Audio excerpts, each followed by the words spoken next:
The Tale of the Heike, Part 1, The Age of Glory, a Japanese classic for sleep. Close your eyes if you'd like, or simply let your gaze go soft, resting on nothing in particular. Let your body settle wherever you are. Let your shoulders drop. Let your hands rest open and still. There is nothing you need to do right now, nothing to hold on to. For the next little while, you are simply here, listening and resting. There is a sentence that every Japanese person knows, not because they memorized it,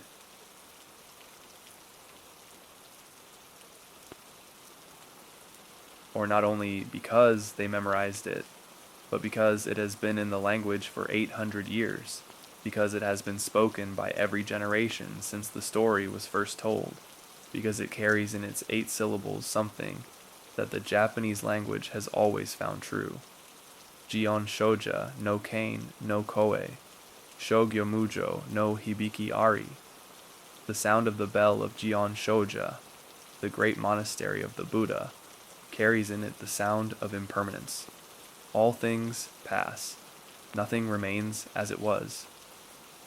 Sha-ra soju no hana no iro, josha hisui no kotowari wo arawasu. The color of the sala flowers, the flowers that bloomed and fell at the moment of the Buddha's passing, shows us the truth of the mighty falling, that what rises must descend, that what is built must crumble, that the powerful and the glorious and the brilliant end as everything ends, in silence, in the dark, in the particular quiet of things that were once very loud. This is the story that begins with those words, the story of a family, the Heike, the clan of Taira, who rose higher than any family before them in the history of Japan, who stood at the summit of everything, political power, military force, imperial connection, the control of the sea lanes, and the great estates, and the appointments of the court, who looked out from that summit and said, "If you are not one of us, you are nothing," and who fell, as everything that rises must fall, into the sea, into silence, into the story that has been told every night since by the Biwa Hoshi, the blind monks with their lutes who walked the roads of Japan and sang the Heike into every ear that would listen. Tonight we begin. Rest now, and listen. The world in which the story takes place is a world at the end of something. The Heian period, named for the capital, Heian Kyo, the city of peace and tranquility, had lasted for nearly 400 years by the time the events of this story began to unfold. 400 years. In those 400 years, the imperial court at Kyoto had developed a civilization of remarkable refinement, a civilization of poetry and painting, of elaborate ceremony, and the careful observation of what color of robe was appropriate to what season of the year, of the correct form for a letter to a person of any given rank, of the particular aesthetic that saw in the fall of cherry blossoms, and the cry of the cuckoo, and the frost on the morning grass, the most important truths about the nature of existence. The men and women of the Heian court were not warriors. They were poets, calligraphers, musicians. They played the koto in the evening and wrote in their diaries about the quality of moonlight and the scent that drifted through the sleeve of a robe left behind. The greatest novel in the world, the tale of Genji, written by a court lady named Murasaki Shikibu at the beginning of the 11th century, was produced by this civilization, in this world, by a person whose concerns were entirely those of the court: love, rank, beauty, loss, the passage of time, the particular sadness of things that are exquisite and brief. But underneath this world, Beneath the poems and the perfume and the carefully graded ranks, something else was growing. The country needed to be governed. Taxes needed to be collected. Bandits needed to be suppressed. Frontiers needed to be held. The court could not do these things. The poets and the calligraphers were not suited to this work. And so, in the provinces, in the great estates of the countryside, far from the refined air of the capital, a different kind of person emerged. The warrior, the bushi, the samurai. The Taira, one of the two great warrior clans whose rivalry would determine the course of Japanese history, the other being the Minamoto, their eternal opponents. The Taira were descended, at least in the stories, from imperial blood, from the grandsons and great-grandsons of emperors who had too many children to keep them all at court and had given them family names and sent them into the world to make their own way. The man who began the particular rise of the Heike, the branch of the Taira that this story is about, was Taira no Tadamori. He was the father of Kiyomori.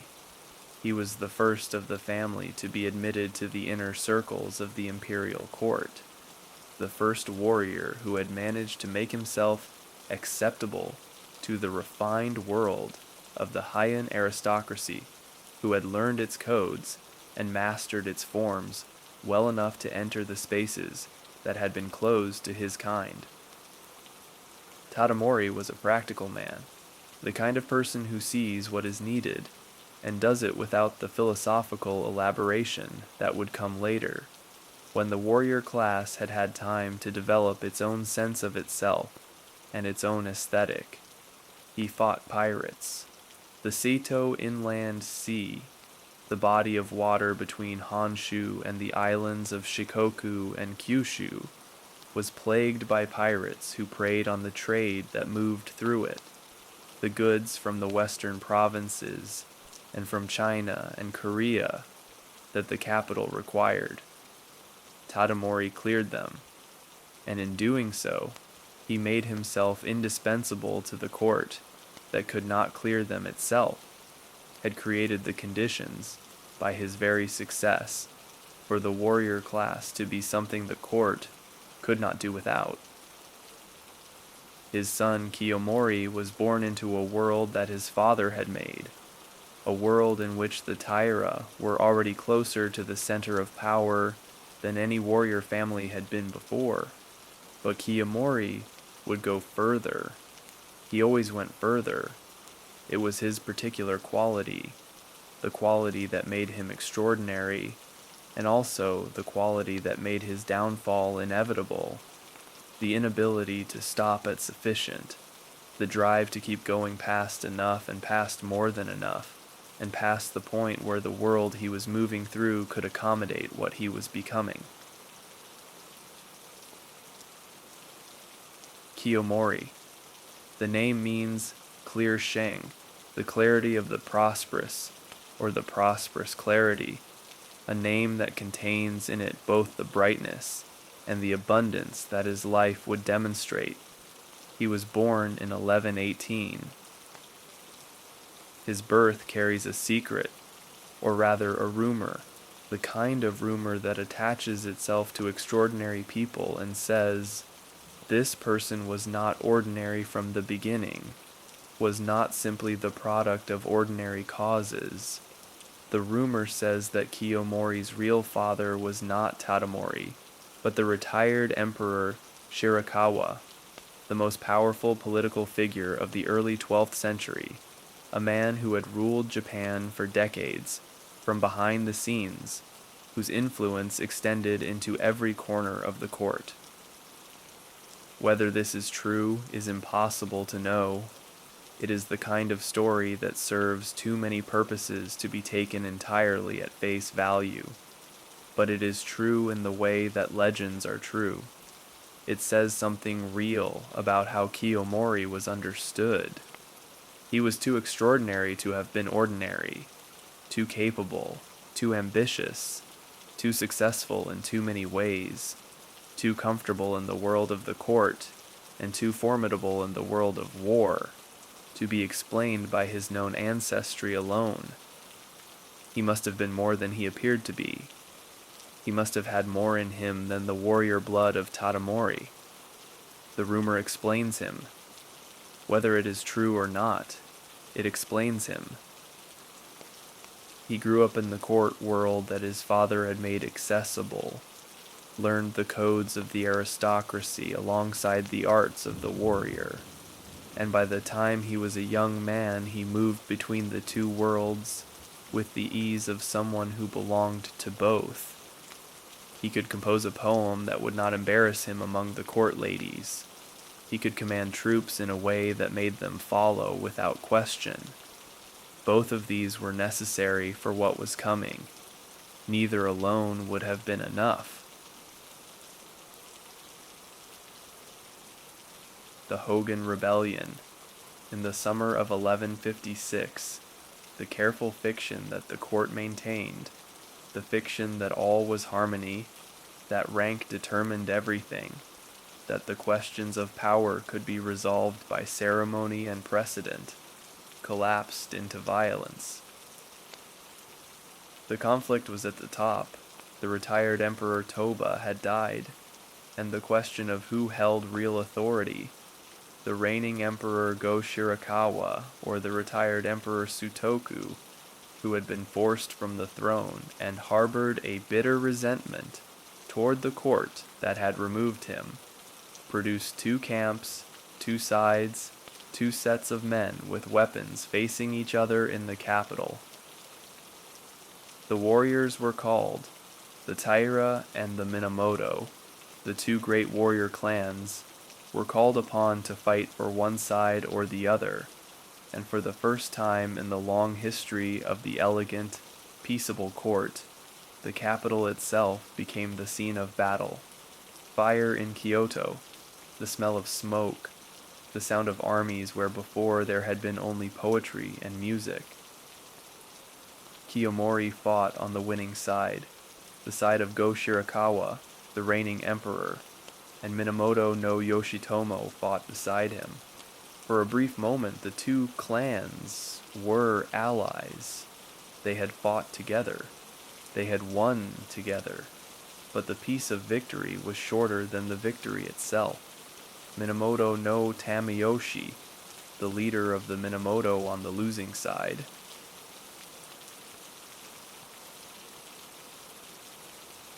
was the father of Yoritomo.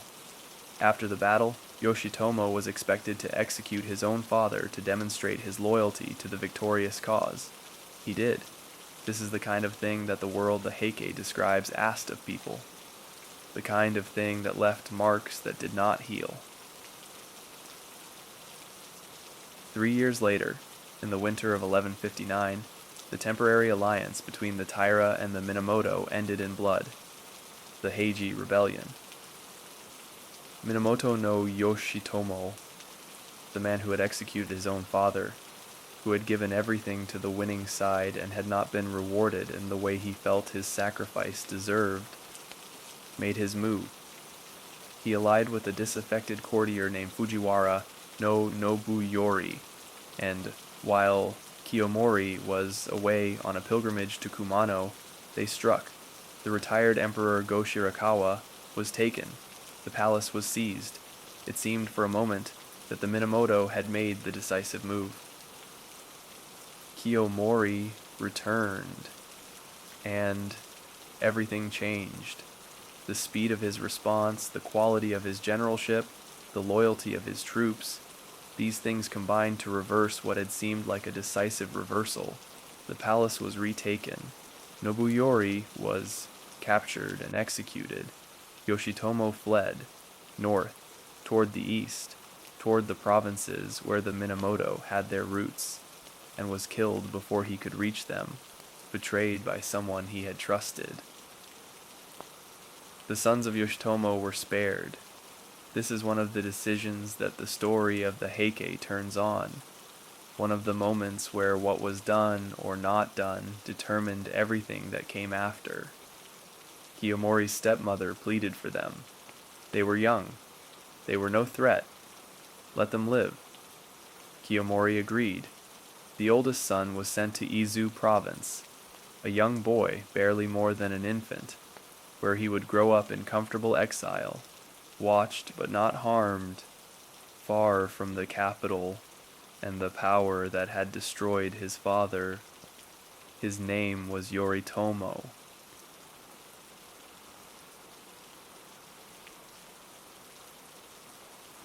After Heiji, the Taira were supreme. There was no one left to challenge them, no one with the military force and the political position to stand against Kiyomori and the clan he was building into something that Japan had not seen before. He climbed the ranks of the court. Each year, a new title. Each year, a new position. The progression of a man who has decided where he is going and is going there, with the methodical inevitability of water finding its level. In 1160, he became a member of the senior council. In 1165, he became a major counselor. In 1166, he became a minister of state. In 1167, he became Daijo Daijin, the Grand Minister of State, the highest office in the Japanese government, the position at the very top of the hierarchy that the court had been building for 500 years. No warrior had ever held this office before. This is the moment that the tale of the Heike circles around. The summit, the peak, the point at which everything that had been climbing had arrived at the top. He held the office only briefly, for a few months, before the conventions of the court required him to step down in favor of someone of more traditional qualification, but the act of holding it, even briefly, said everything that needed to be said about where the Taira now stood. They were the court, the family that had been warriors, that had been the rough and necessary tool of a civilization that needed protection, but preferred not to think too carefully about what protection required. This family was now at the heart of the civilization itself. They had poetry in their houses. They had marriages to the imperial family.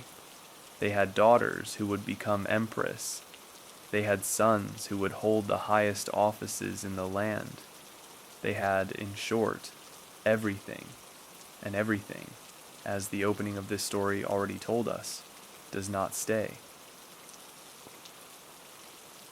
Nishi Hachijo, the great Taira mansion in the western part of Kyoto, the compound of buildings where Kiyomori held his court, where the power of the Heike was made physical in the scale and the beauty of the place they inhabited.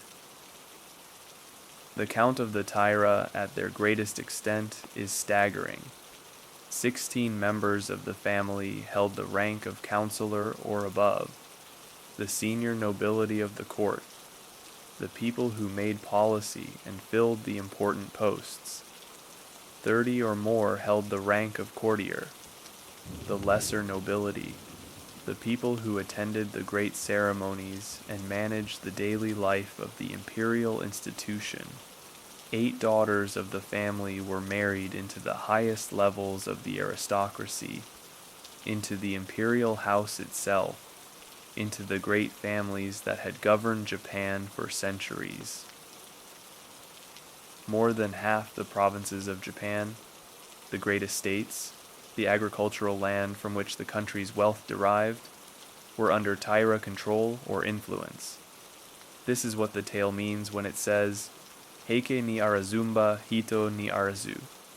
If you are not of the Heike, you are not a person, not a quotation of approval, not something the storytellers said with admiration, but something that was said at the court, in the corridors by the men of the clan who had come to believe that their position was simply the natural order, that the world had organized itself correctly when it put them at the top.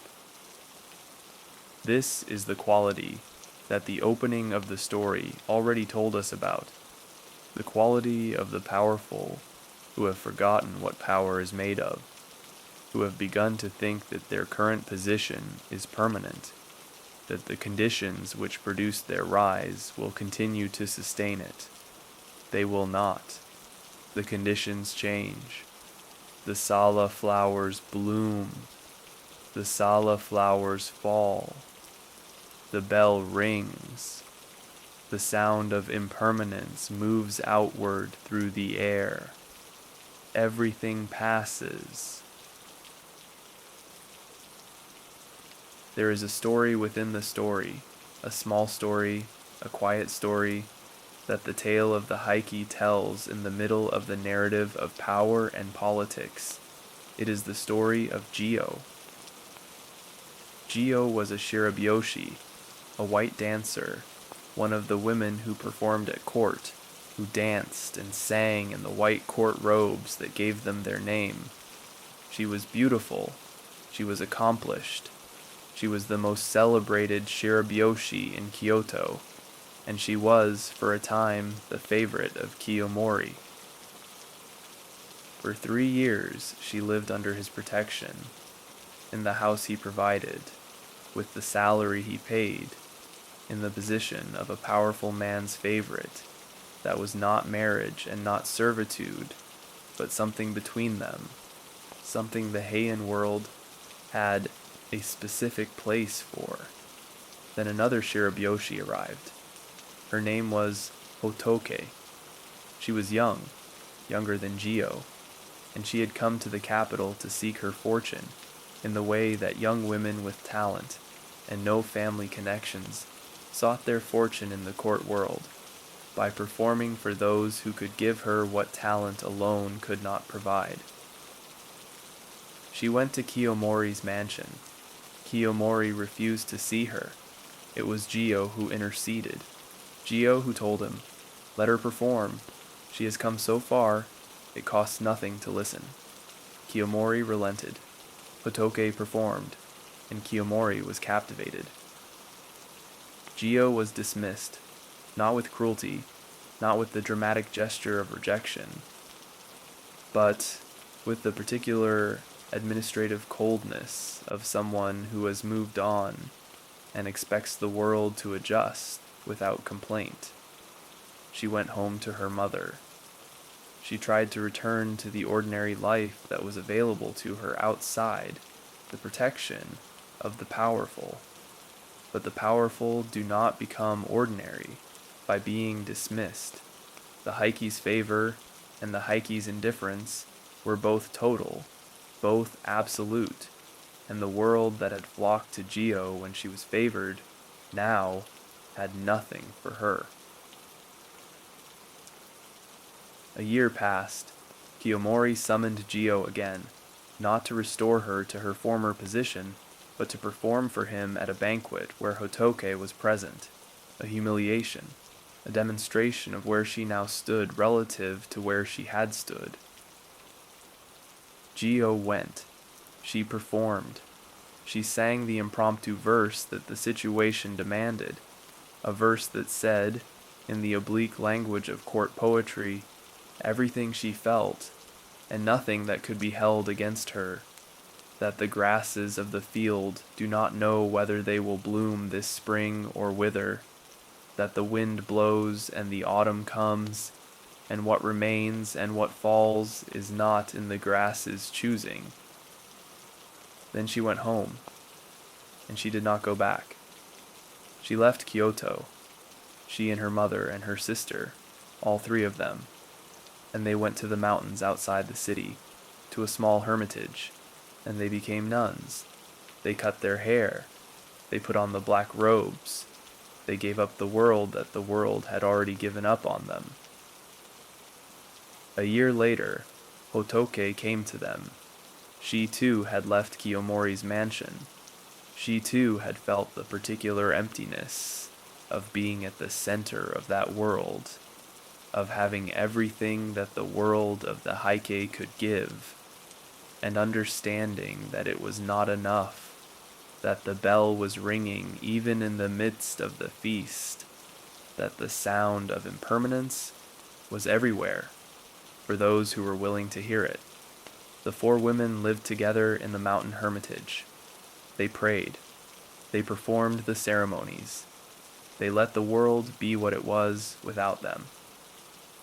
This story, the story of Gio, is told in the middle of the Heike as a kind of pause, a kind of breath, a reminder that the great political story, the rise and fall of the Taira, is also the story of people who were caught in it and affected by it, and who found, in the end, their own way through, not through power, not through politics, but through the quiet, the mountain, the prayers, the particular peace of having let go of what the world was offering, and finding, in the letting go, something more durable.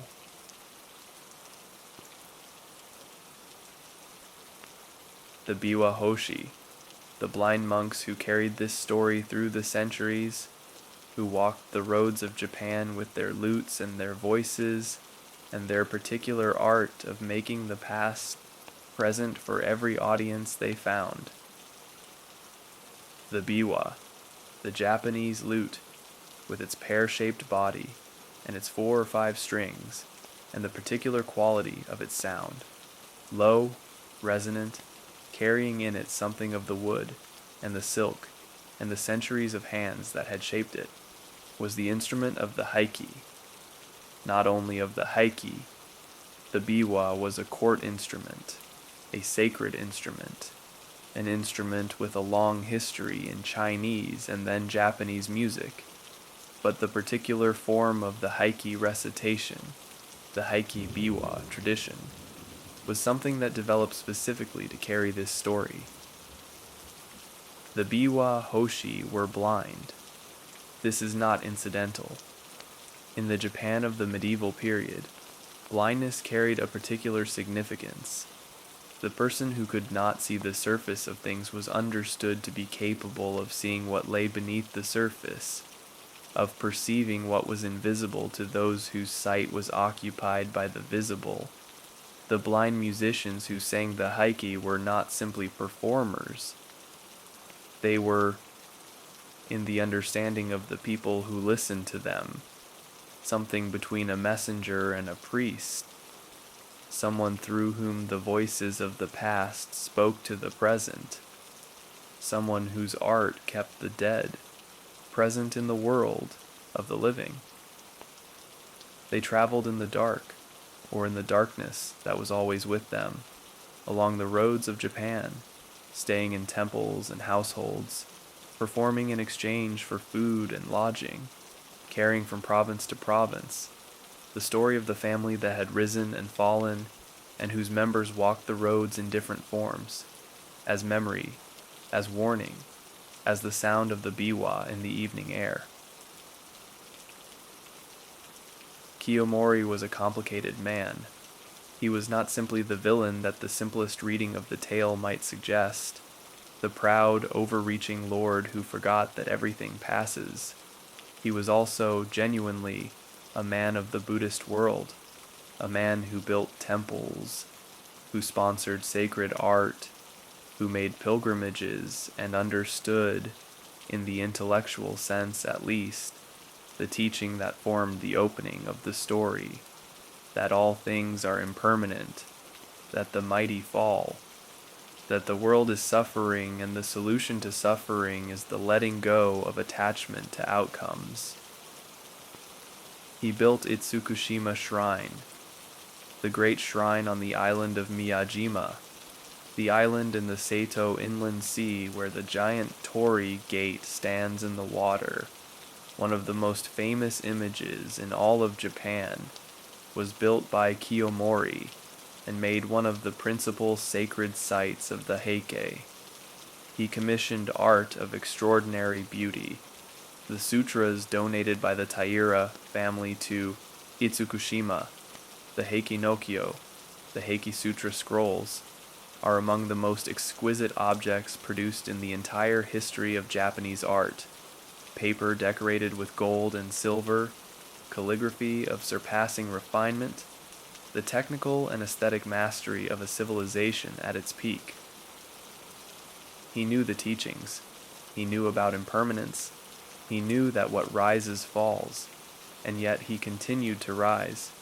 This is not hypocrisy, or not only hypocrisy, but something more human. The particular difficulty of knowing a truth intellectually and living it actually, the gap between what we understand and what we do, is where most of the drama of human life takes place. Kiyomori understood that all things pass. He simply could not stop grasping at them.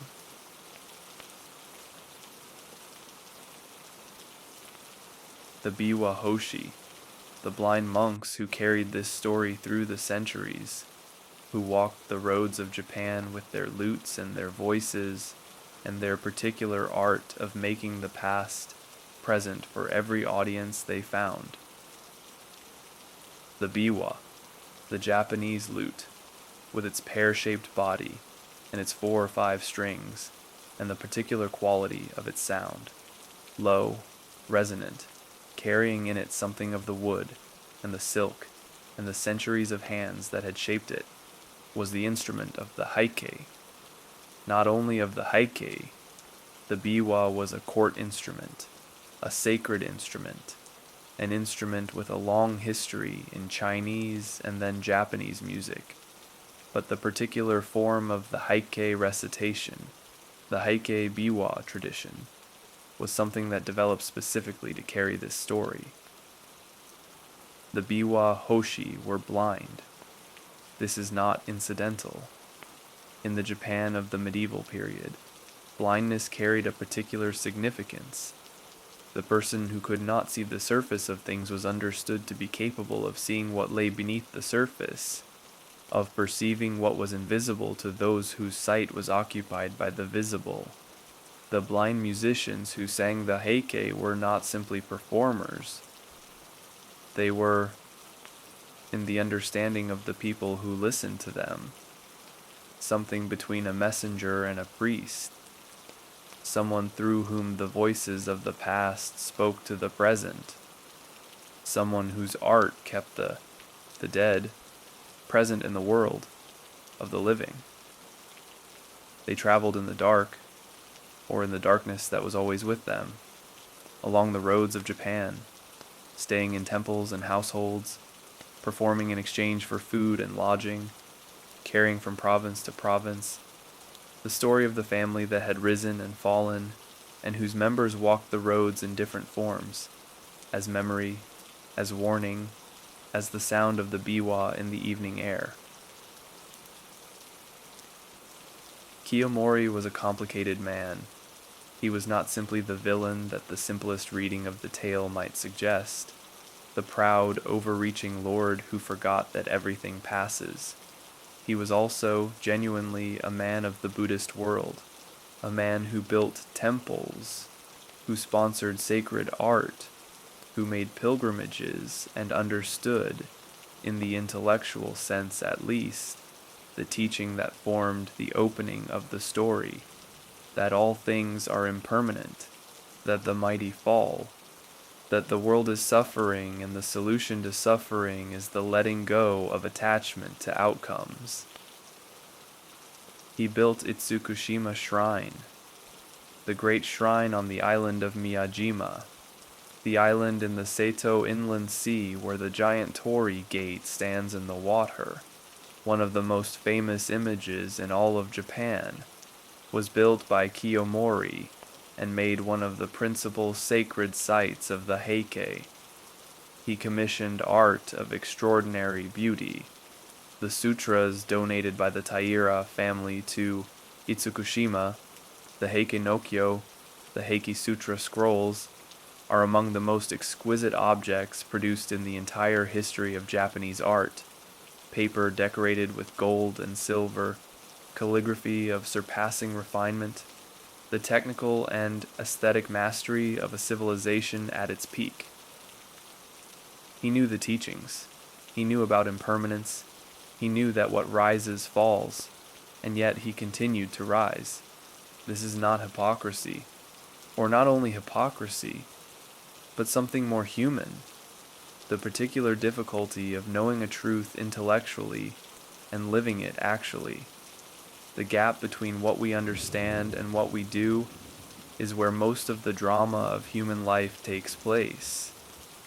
Kiyomori understood that all things pass. He simply could not stop grasping at them.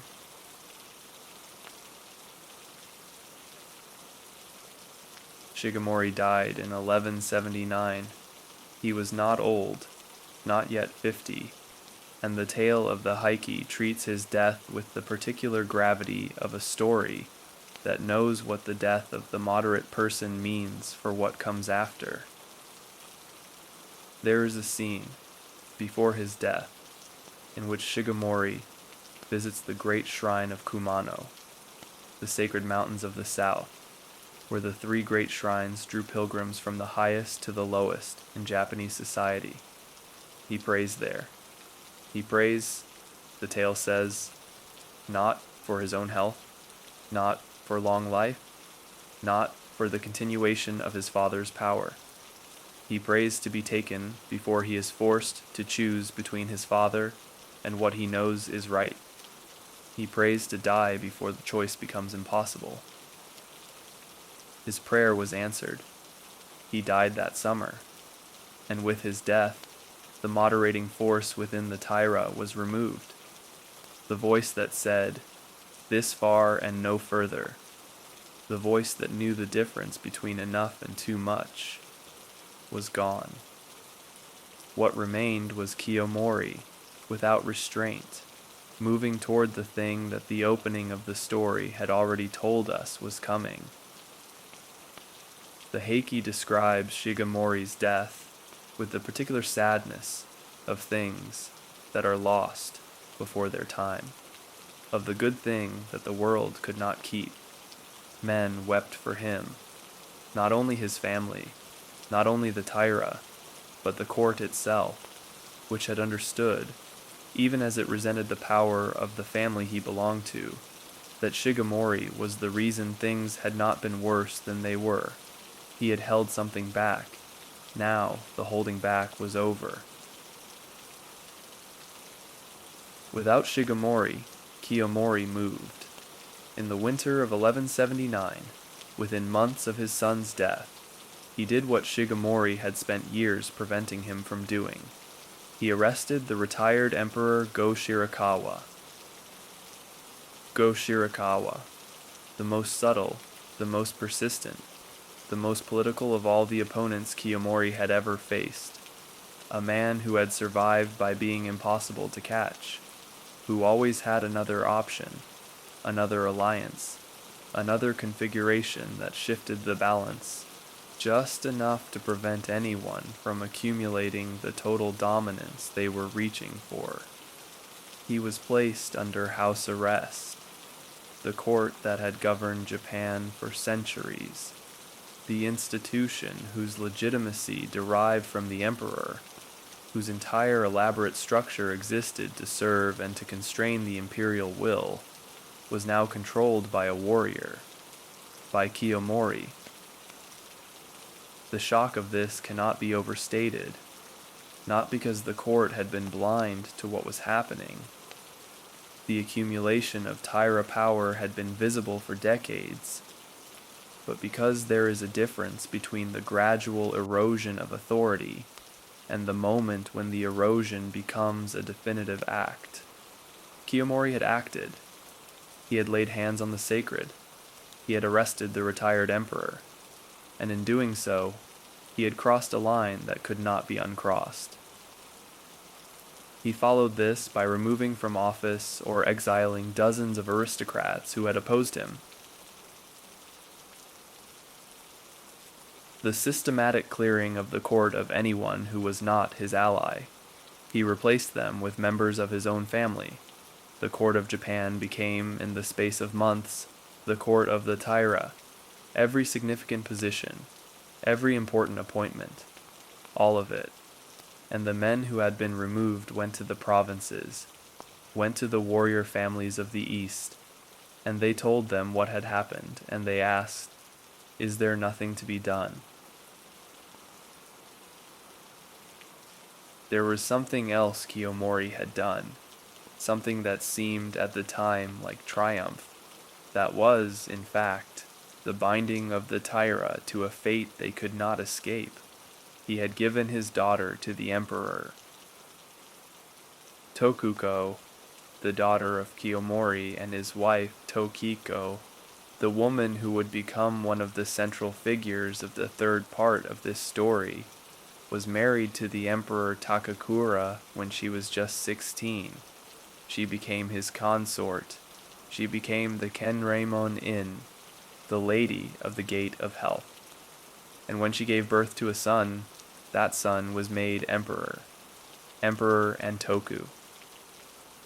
Antoku was a child, an infant when he was made emperor, barely 2 years old, and the symbolism of this was not lost on anyone who understood what the Heike had become. The Emperor of Japan was Kiyomori's grandson. The sacred line, the unbroken lineage that stretched, in Japanese belief, back to the sun goddess Amaterasu, now ran through Taira blood. The family that had been warriors 100 years before had made themselves into the family from which the emperor was born. This should have been the ultimate triumph. In some ways it was, but it also meant that when the Taira fell, as the opening of the story had already told us they would fall, the emperor would fall with them.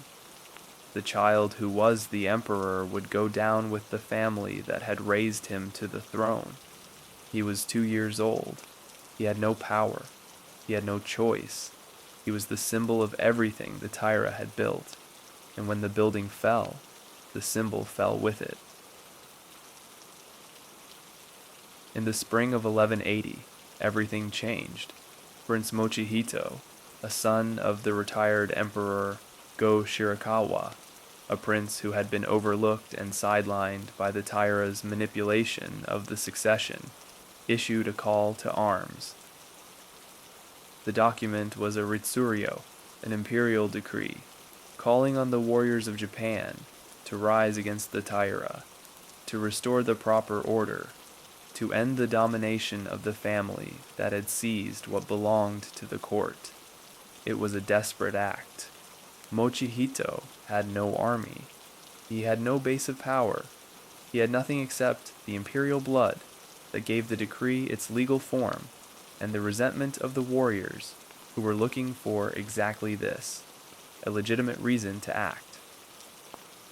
The decree was carried east to the Minamoto, the clan that Kiyomori had defeated 20 years before, whose leaders he had killed or exiled, or allowed to grow up at a safe distance from the center of power, to Yoritomo, who had been the infant boy spared at the Heiji rebellion, now a man of 33, living in Izu, who had spent 2 decades in the landscape of the East, understanding its warriors and cultivating their loyalty with the patience of someone who was waiting for exactly this moment to arrive. The decree reached him. He read it. He began to organize. The war that had been gathering in the resentments of the court, and the ambitions of the warriors, and the inexorable pressure of a family that had gone past the point where their power could be sustained, that war was beginning. The second part of this story will tell of what happened next. But first, there is more to say about the world the Heike had made, about what it looked like from the inside, about what it cost to be part of it, about the particular quality of a civilization that knows, somewhere in itself, in the sound of the bell, in the color of the flowers, that it is already passing. The sea. One of the things that distinguished Kiyomori from the warrior leaders who came before him was his understanding of the sea, his recognition that the sea lanes were the veins of Japan's economy, that what moved through the Seto Inland Sea was as important as what happened in the capital. His family had built its power in the western provinces, in Aki and Harima, in the lands that bordered the inland sea, and they understood what the court aristocrats in Kyoto did not, that the wealth which supported the culture of the capital came from the sea as much as from the land. The great trading ships from the continent, from China and Korea, came through the western sea routes. The goods they carried were distributed along the coast by the smaller vessels of the local traders. Kiyomori's father, Tadamori, had cleared the pirates from these routes. Kiyomori built on what his father made. He renovated the harbor at Awada, what is now the port of Kobe, improving its facilities and deepening its channels to accommodate the larger ships of the Song dynasty trade. He promoted direct trade with Song China at a time when the court aristocrats were still uncertain whether such direct contact with foreign merchants was appropriate for a country of Japan's dignity. Kiyomori had no such uncertainty. He saw what the trade could bring. He saw the silk and the ceramics and the copper coins and the texts that the Chinese ships carried. He saw the wealth and the cultural exchange that direct commerce enabled. The Itsukushima shrine that he built and supported, the great shrine on the island of Miyajima, with its gate in the water, was, among other things, the tutelary shrine of the Taira fleet. The sea was sacred to them. The sea had made them. The sea would take them, but not yet. In the years of their ascendancy, the sea routes of western Japan moved according to their will, carrying the goods that sustained the civilization at whose center they stood. Kyoto in the late 12th century, the city that the Heike moved through, that was the stage on which the rise and the beginning of the fall of the Taira was performed, was the most sophisticated city in Japan and one of the most sophisticated in the world. Heian had been founded in 794, built on a grid in the Chinese style, with the imperial palace at the north center and the city extending south. And in the centuries since, it had grown and changed and become something that its founders could not entirely have anticipated. The great temples and shrines, Enryakuji on Hiei, Kofukuji in Nara to the south, the complex of shrines that dotted the hills, shaped the spiritual landscape. The estates of the aristocracy, the compounds of the great families, each with their gardens and their lesser buildings, shaped the urban landscape. But Kyoto was also a city of ordinary people, the craftsmen and the merchants, the monks and the wanderers, the performers and the servants, all the people who made the elaborate life of the court possible by doing the work that the court required, but preferred not to think about. These people lived in the interstices of the grand design, in the neighborhoods that grew up between the great estates, in the quarters along the river where the tradespeople gathered, in the areas outside the original city limits that had been absorbed as the city expanded beyond its planned boundaries. The fires came regularly. Kyoto in the Heian period was a city of wooden buildings. of the wood and paper construction that was beautiful and efficient and burned with terrifying ease. The great fires of 1177, the year of the Shishigadani conspiracy, burned down nearly a third of the city. The tale of the Heike describes these fires, the wind from the southeast, the flames spreading faster than people could flee, the accumulation of things that people had spent their lives acquiring and protecting, turning to ash in the space of an afternoon. The fire did not discriminate between the Taira's mansions and the hovels of the poor. The wind did not know who was powerful and who was not. Everything burned.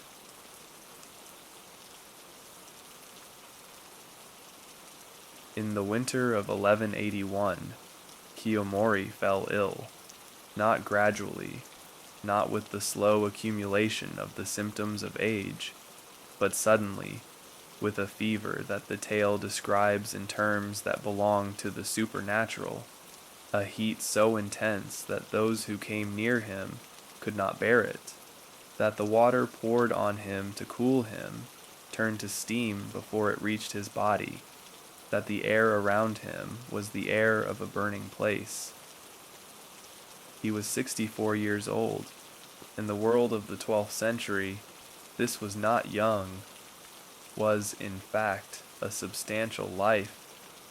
But the manner of his going was not the manner of a man whose life had reached its natural length. It was the manner of a man consumed by something. He died in the second month of 1181. Before he died, he is said to have spoken, to have asked not for prayers, not for the comfort of the sutras, not for the rituals that Buddhist practice provided for the dying, but for one thing, the head of Yoritomo, the boy he had spared, the young man growing in the east, the son of the enemy whose mercy had seemed like a manageable risk 20 years before. He wanted the head of Yoritomo. He died without receiving it. With his death, the first part of the story ends. The man who had built what the Heike were at their height, who had climbed from warrior general to the highest office in the land, who had married his daughter to the emperor, and made his grandson the emperor of Japan, was gone. What remained was his creation, the family at the summit, the family that had said, "If you are not one of us, you are nothing," now without the person who had made them what they were. They would have to hold what he had built, without him, against everything that was now coming from the east. What had the Heike actually built? It is worth stopping here, in the space between the height of their power and the beginning of their fall, to consider what the Taira period actually produced, not just what they took, not just who they displaced, but what they made.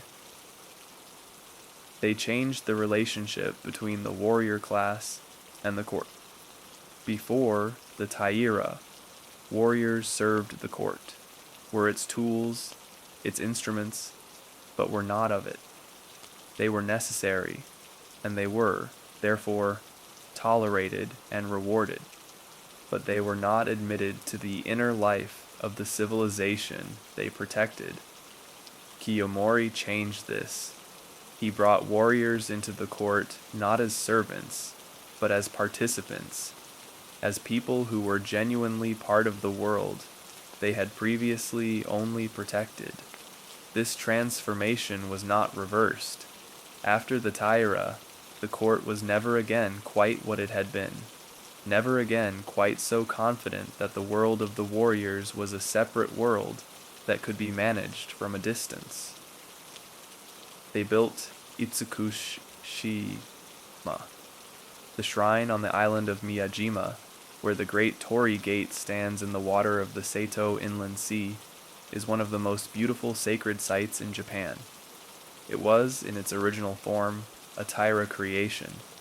built and rebuilt under Kiyomori's patronage, made into the extraordinary thing it became by the investment of Taira wealth and Taira reverence. The building burned and was rebuilt. The gate fell and was replaced. But the site remains today, as beautiful as it was, the sea and the mountain and the gate holding between them the particular quality of the sacred that 8 centuries of prayer and pilgrimage have accumulated. They made the Heike no Kyo, the sutra scrolls, the most beautiful objects in the history of Japanese art, were made by the Taira for the Itsukushima shrine. They survive. In a museum, behind glass, cared for by conservators whose entire professional lives are devoted to the preservation of the paper and the gold and the silk, the objects still exist that the Taira made to express their devotion and their power and their understanding that beauty is the form that the sacred takes when the human being wants to reach toward it. Mujo, impermanence, the word that the opening of the Heike places at the center of everything, the concept that the bell carries in its sound, that the sala flowers demonstrate in their blooming and their falling.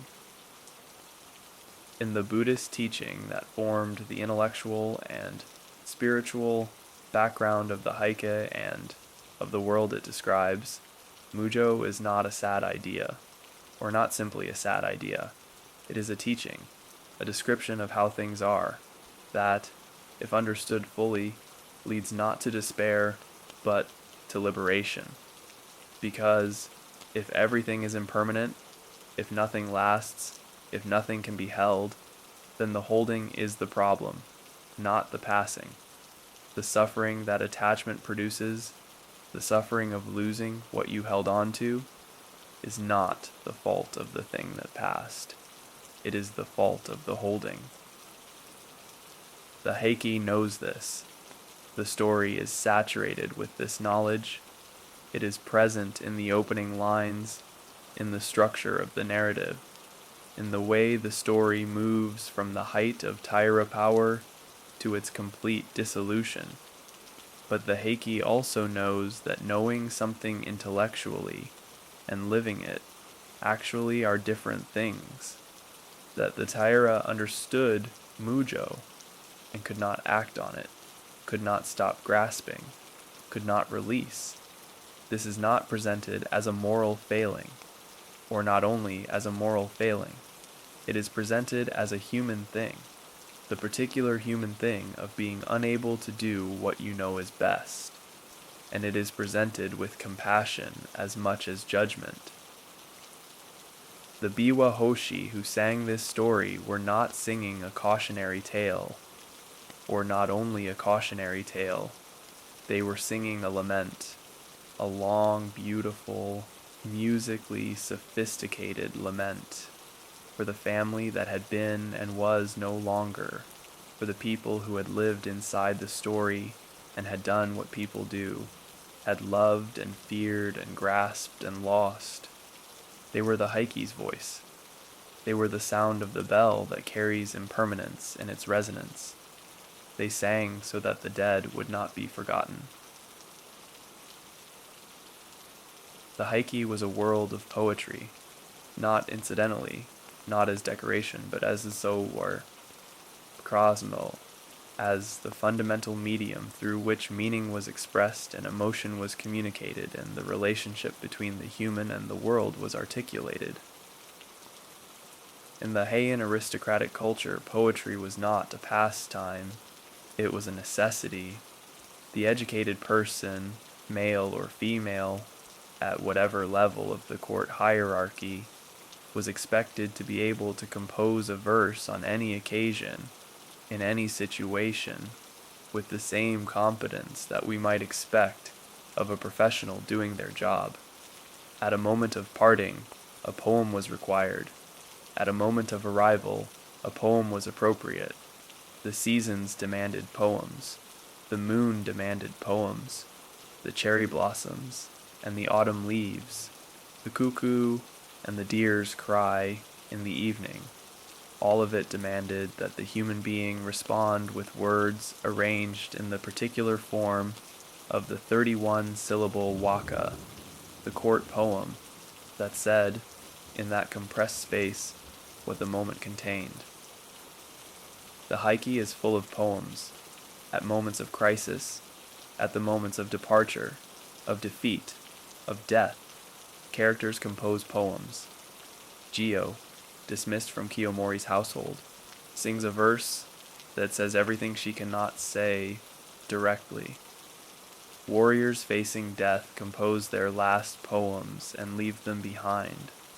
Last acts of a culture that understood that the right words, arranged in the right way, were the most important thing a person could offer as they left the world.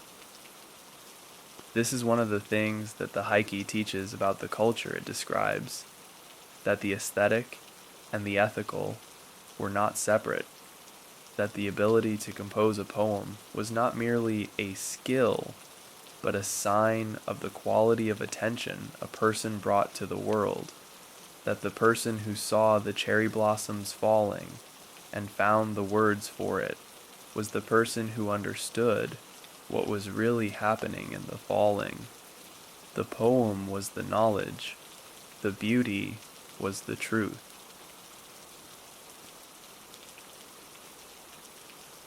The Taira were a sea people. This is easy to forget when you think of them as a court family, as the people who filled the offices and arranged the marriages and accumulated the titles of the Heian aristocracy. But before they were courtiers, before they were politicians, they were the people of the Seto inland sea. The inland sea, the body of water that lies between the main island of Honshu and the islands of Shikoku and Kyushu, scattered with small islands, enclosed on 3 sides, with the particular quality of a sea that is both open and sheltered, is the sea of the Taira story. Their provinces were along its shores, Aki, Harima, Iyo, the western lands that bordered the water and lived from it and understood it in the way that coastal people understand the body of water that sustains them. The inland sea in the 12th century was one of the busiest water routes in Japan, perhaps in all of Asia. The goods of western Japan moved through it eastward. The goods of the continent, Chinese silk and ceramics and books, arrived at the western ports and were distributed inland along the routes that followed the water. Control of this sea meant control of this trade. Control of this trade meant wealth. Wealth meant power. The Taira understood this equation before the court aristocrats of Kyoto had fully grasped it, understood that the money which paid for the poetry and the ceremonies and the beautiful objects of the Heian world came ultimately from the movement of goods through the inland sea. This is why Kiyomori rebuilt the harbor at Owada. This is why he cultivated relations with the Song dynasty merchants. This is why Itsukushima, the shrine on the island in the middle of the sea, was the sacred center of the Taira world. The sea was their element. The sea was where they were most themselves. The sea was where they would make their last stand. But that is the second part. For now, the sea at peace, the trade ships moving, the shrine gate standing in the water of the bay, with the particular beauty of something human placed precisely in the middle of something much larger than human. The women of the Heike. The tale is, on its surface, a story of men, of warriors and courtiers, of battles and politics, but the women moved through it with a presence that the storytellers understood was essential to what the story was. Tokiko, Kiyomori's wife, known later as Ni no Ama, the nun of the second rank, was one of the formidable women of Japanese history.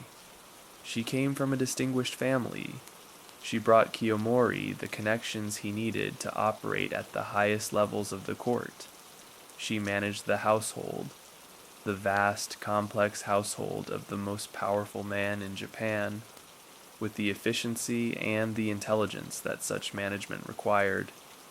And she gave him children, the children through whom the Taira power was extended and perpetuated. Daughters married into the imperial family, sons who held the military commands. The relationship between Kiyomori and Tokiko is not described in detail in the tale. The Heike is not that kind of story, but her presence is felt throughout as the ground beneath the action, the stable center around which the turbulence moved. She was still there when he died. She was there when the family left the capital.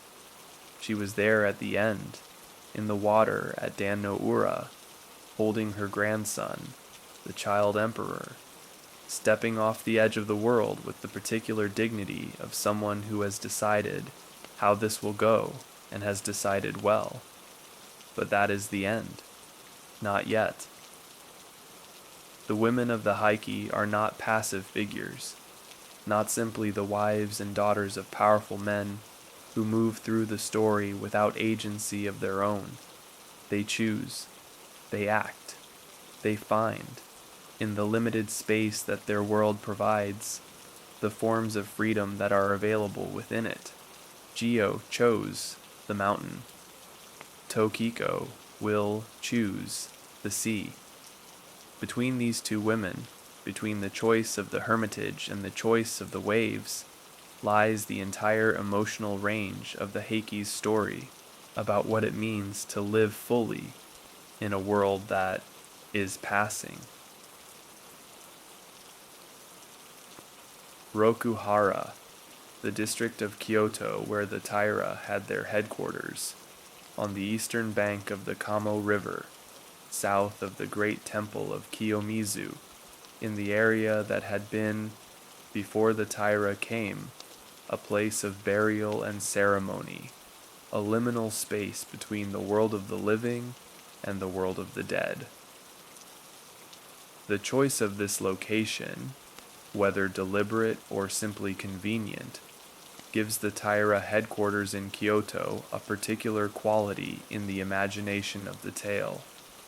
The powerful family that had made its home in the place between the worlds, the place where the dead and the living had always shared the ground. Rokuhara expanded as the Taira power expanded. More buildings were added. More family members established their residences nearby. The district became, in effect, a city within the city, a center of power that had its own gravity, that pulled the court world toward it, rather than existing at the periphery of the court world's attention. When people said they were going to see Kiyomori, they were going to Rokuhara. When decisions were made, they were made at Rokuhara. When the powerful needed to understand what was happening, what was allowed and what was not, they looked to Rokuhara. The intelligence service of the Taira, the Kabishi, the warriors who moved through the city gathering information, was based at Rokuhara. The Taira knew at any given moment what was being said in the corridors of the court, what meetings had been held, what alliances were forming, who was visiting whom and how often. The power of the Taira was not simply military, it was informational. The power of knowing what others were doing before they had finished doing it. This is part of what made them so effective, and also part of what made them so resented. The sense that nothing was private, that the walls of Rokuhara had ears that reached everywhere in Kyoto.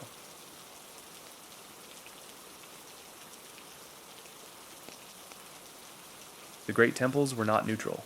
In the political world of the late Heian period, the great Buddhist establishments, Enryakuji on Mount Hiei, Kofukuji in Nara, were political actors as much as religious ones.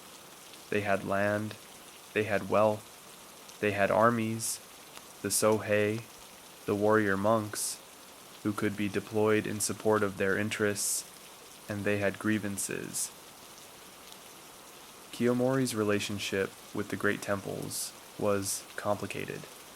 He was, genuinely, a Buddhist, a man who built temples and commissioned sacred art and went on pilgrimages, and he was also a man who was willing to use force against the temples when they opposed him. The Enryaku-ji, with its warrior monks and its political connections to the court, had clashed with the Taira on multiple occasions. The Kofuku-ji in Nara, the great temple complex of the old Fujiwara capital, had its own resentments, its own sense that the Taira had taken what belonged to those who had built Japan's culture. In 1180, during the confusion that followed Mochihito's decree, Kiyomori's forces attacked Nara. The great temples burned. The Todai-ji, home of the great bronze Buddha, one of the most sacred sites in all of Japan, was set on fire. The Daibutsu himself, the enormous bronze figure that had taken decades to build, the symbol of the imperial Buddhism that had defined the national culture, was damaged. This act, the burning of Nara, the damage to the Todai-ji, was one of the things that turned opinion definitively against the Taira. You could argue with their politics, you could resent their power, but the burning of the great Buddha, this was not arguable.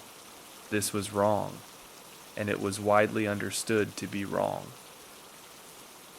The reputation of the Taira, which had already been suffering from the accumulation of their overreach, took a damage at Nara from which it did not recover. The stories told after would remember this, the warriors of the East deciding which way to point their loyalty. Would remember this. While all of this was happening in Kyoto, while Kiyomori was rising and overreaching and Shigemori was moderating and dying, while the conspiracy met in the mountain villa and the decree was sent east, in the province of Izu, on the Izu Peninsula that juts into the Pacific south of what is now Tokyo, a man was watching and waiting. Yoritomo, the son of Minamoto no Yoshitomo, the boy who had been spared at the Heiji rebellion, the child who had grown up in comfortable exile, watched by the Taira, but not harmed, allowed to live on the assumption that a boy in Izu was no threat to anyone. He was 33 years old when Mochihito's decree reached him. He had spent 20 years in the eastern provinces, 20 years of learning the landscape, the families, the loyalties of the warrior clans that dominated the Kanto Plain and the provinces beyond it. The east was different from Kyoto, different in its landscape, the broad plain of the Kanto, bounded by mountains, stretching to the sea, and different in its people. The warriors of the east were not the refined court warriors of the capital, not the men who could compose poems alongside their military service, but something more austere, more direct, more purely focused on the land they held, and the loyalty they owed, and the strength required to maintain both. These were the men Yoritomo had spent 20 years among. He understood them. They trusted him, as much as warriors trust anyone. with the trust of people who have watched a man over a long time and have not found him wanting. When the decree came, he moved, carefully at first, then with increasing momentum. The Minamoto banner was raised in the east. The warriors came, one family at a time, one province at a time, to what was gathering into an army. The tide had turned. Cherry blossoms, the sakura, the flowering cherry, is the flower most associated with the Japanese sense of mono no aware, the pathos of things, the bittersweet awareness of beauty that is beautiful precisely because it does not last. The cherry blossom season in Kyoto lasts perhaps 2 weeks, 2 weeks in which the trees are covered in the pale pink of the flowers, a pink so light it is almost white, the color of the very edge of the visible, and then the petals fall, not slowly, not one by one, but all at once, in wind, in rain, in the particular extravagant release of something that has been held and is now let go, filling the air, covering the ground, turning the rivers pink for a day before the current carries them away. The Heian court organized its life around the cherry blossom viewing, the hanami, the flower viewing, at which the aristocracy gathered under the trees with their sake and their poems to mark the moment of the blooming and to acknowledge what the blooming meant, that this is now, and now will pass, and what passes was real, was beautiful, was worth the sitting under and the marking of with the best words that could be found. Kiyomori viewed the blossoms. The family that he built held its hanami parties in the gardens of the Rokuhara, under the cherry trees that were among the finest in Kyoto. The poems they composed are lost. The parties are gone. The gardens themselves are under the streets of the city now, under the buildings that replace the buildings that replace the buildings of the Taira compound. But the cherries still bloom in Kyoto every spring, as they bloomed when the Taira were there, as they will bloom when everything else has changed. The blossoms know nothing of the families that have watched them fall. They simply bloom. They simply fall. How did the tale of the Heike come to be? The question is not simple. The Heike is not the work of a single author, not the product of one person sitting down with a brush and writing a story. It is something that grew, that accumulated over decades and perhaps centuries, the way that oral traditions grow, by being told and retold by each telling, adding something that the previous telling did not have, by the story absorbing the concerns and the aesthetics of each new generation that received it. The earliest versions were probably quite different from what we have now. The events were recent. The fall of the Heike happened in 1185, and the earliest versions of the story were probably being circulated within living memory of those events, and the early versions probably carried the particular rawness of things remembered rather than processed, the specific details that eyewitnesses carry alongside the broader shape that the storyteller gives.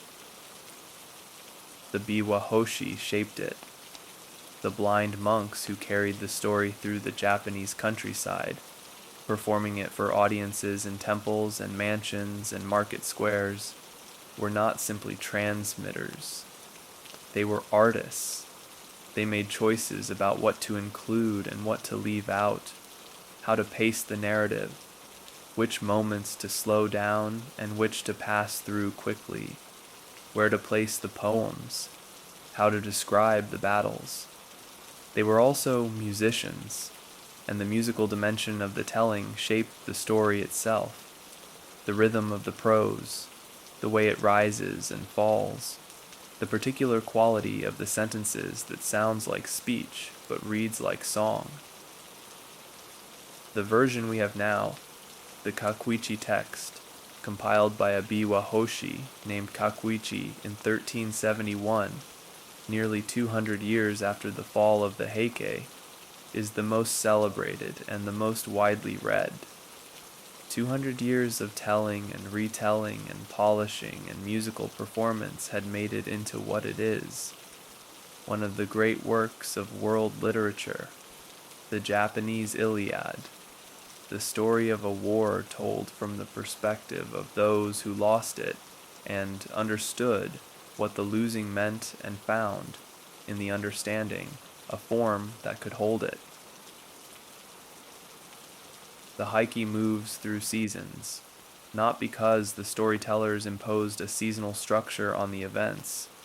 The events happened when they happened, in whatever season history provided, but because the Japanese aesthetic tradition was so thoroughly organized around the seasons, that the awareness of what season it was entered naturally into every description of everything. Spring in the Heike is the season of beginnings, and of the particular sadness that beauty brings. The cherry blossoms, the return of warmth, the sense that the world is beginning again, alongside the knowledge that this beginning will end. Summer is heat and urgency, the season of the great campaigns, the armies moving, the dust of the roads, the particular intensity of things being decided. Autumn is the season of reflection, of the turning leaves and the moon and the cry of the deer and the harvest and the shortening days, the season in which the Heike's characters most often pause to consider what has happened and what it means. Winter is the season of endings, the cold of the northern campaigns, the snow on the mountain passes, the frozen rivers, the particular desolation of a landscape from which all color has withdrawn and left only the bare structure of things, the branches against the sky, the footprints in the snow, the smoke from a single fire in the far distance. Kiyomori died in winter. The Heike left Kyoto in summer. Dan no Ura happened in spring. In the third month of 1185, when the sea of the inland sea was still cold from the winter, but the air had begun its warming, the petals of the cherry may have been falling as the battle was fought, as the Taira fleet met the Minamoto fleet in the straits between the main island and Kyushu, the blossoms falling into the sea alongside everything else that was falling that day. Go-Shirakawa, the retired emperor who was Kiyomori's greatest and most persistent opponent, who survived everything that the Taira could do to him and outlasted them all, is one of the most fascinating figures in the Heike. He was not a warrior. He was not a powerful administrator. He was not, by most accounts, a particularly admirable man. The Heike does not present him as a hero or a saint, but he was something more valuable in the long game of politics. He was a survivor. He understood, with the particular intelligence of someone who has been at the center of power for a very long time, how the dynamics of that power worked, what could be pushed and what could not, where the leverage was, when to yield and when to resist. He had become the retired emperor, the Insei, the ruler from retirement, at a young age, when he had abdicated the throne while retaining real power, by moving into the position where the formal constraints on the emperor's actions did not apply. This was the system that the Heian court had developed over centuries, the elaborate dance between the reigning emperor, the retired emperor, and the Fujiwara regent. And Go-Shirakawa, was one of its most skilled practitioners. He and Kiyomori were in many ways alike. Both were intelligent. Both were ambitious. Both were willing to do things that the conventions of their world would have preferred they not do. The difference was, Kiyomori had the army. Go-Shirakawa had the patience. In the end, in the very long end, patience outlasted the army. Go-Shirakawa survived the fall of the Taira. He survived the rise of Yoritomo. He survived the old man, the impossible survivor, into the new world that the Minamoto made, and he found a place in it, and he kept moving, as he had always kept moving, until he had no more moves to make.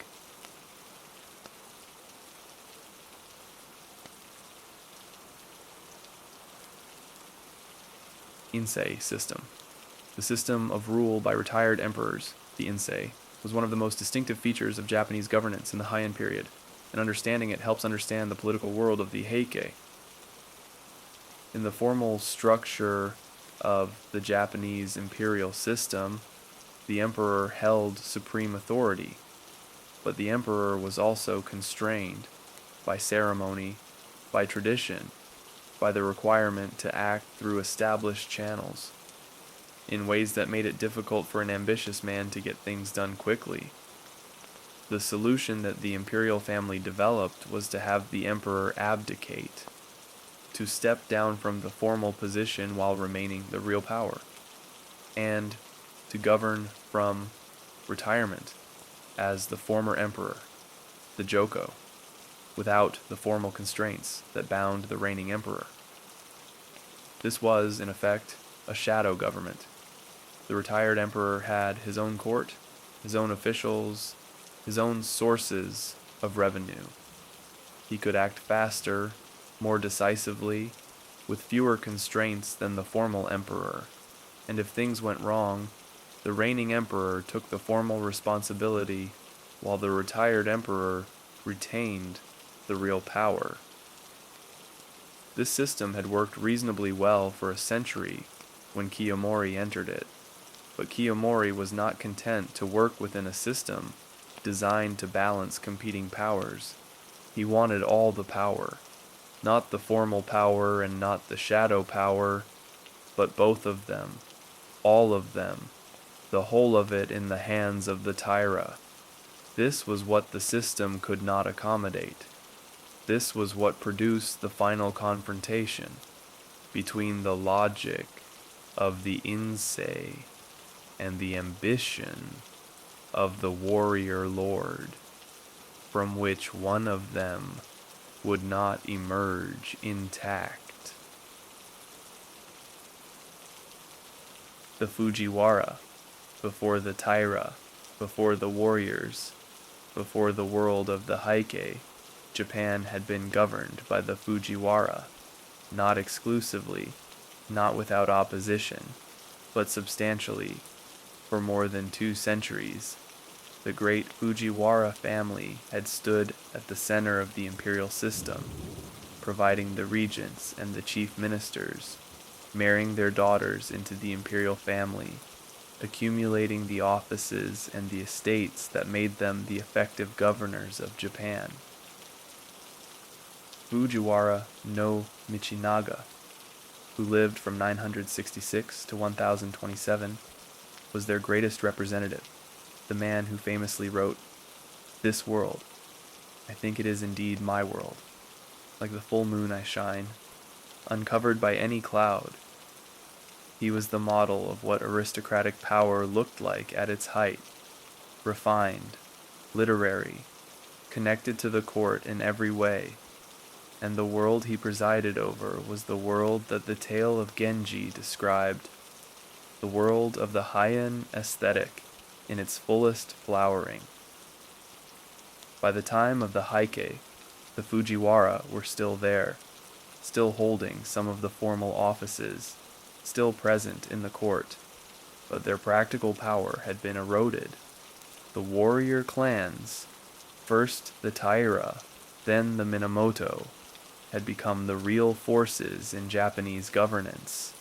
The Fujiwara watched this with the particular dismay of people who understood what was being lost, not just their own position, but the entire system of values and aesthetics and ways of understanding the world that they had built. The Heike is, among other things, the story of this transition, the passing of the world from the Fujiwara to the warriors, from the culture of the court to the culture of the samurai, a transition that would not be reversed for 700 years. The Biwa Hoshi, who sang it, were already in the new world when they sang of the old one. They sang it with the nostalgia and the grief of people who understood what had been lost and what, in the losing, had been beautiful. Itsukushima, the island in the Seto inland sea, the island of Miyajima, where the Taira built their most sacred shrine and left their most beautiful offerings.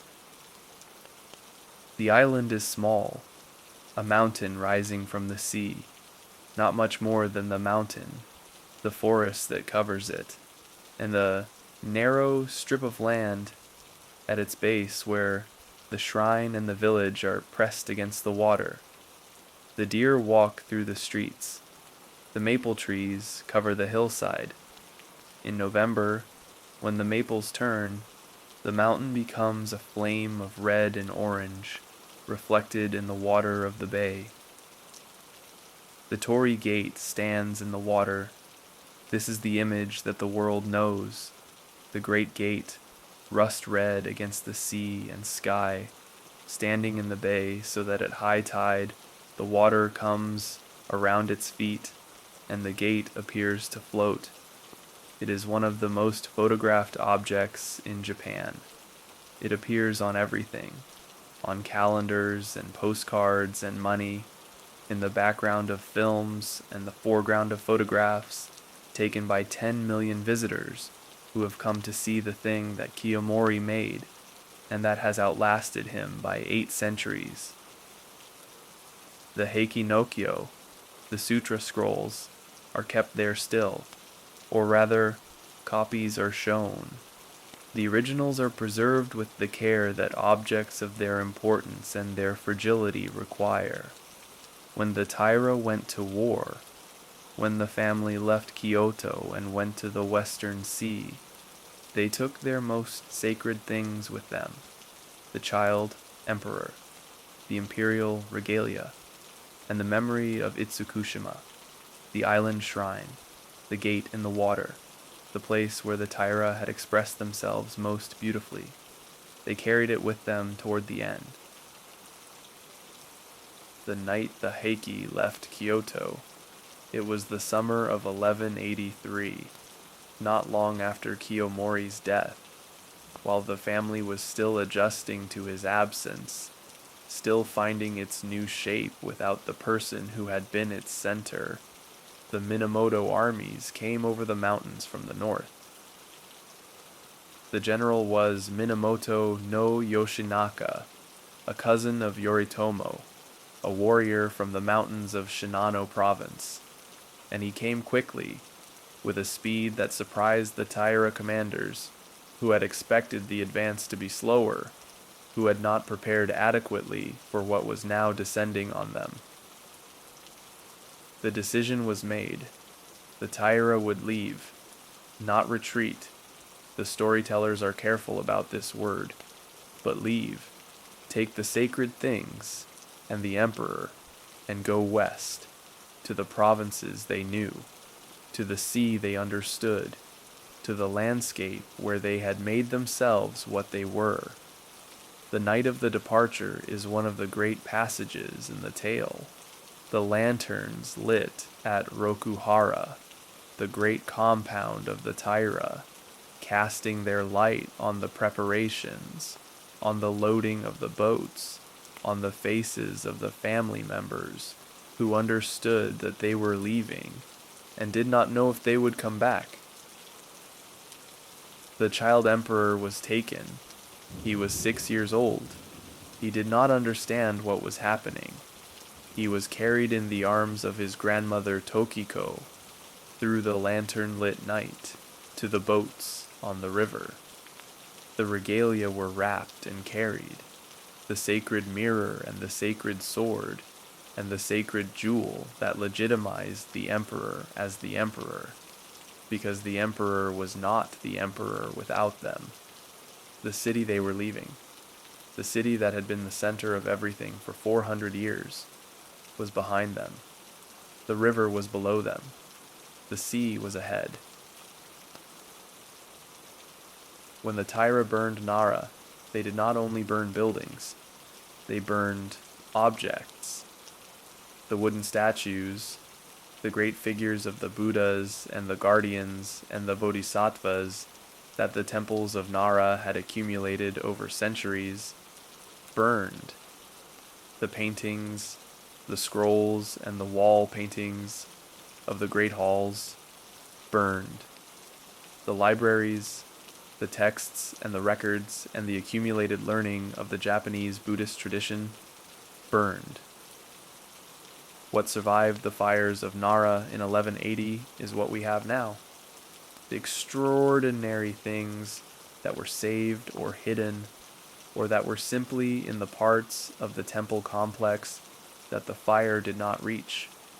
The Daibutsu survived, damaged, scorched, and was later restored through the efforts of the monk Hogen, who made it his life's work to rebuild the Todaiji, the Shosoin, the great treasure house of the Nara period, where the objects of the 8th century were stored in the cedar building, whose design kept them at the right humidity.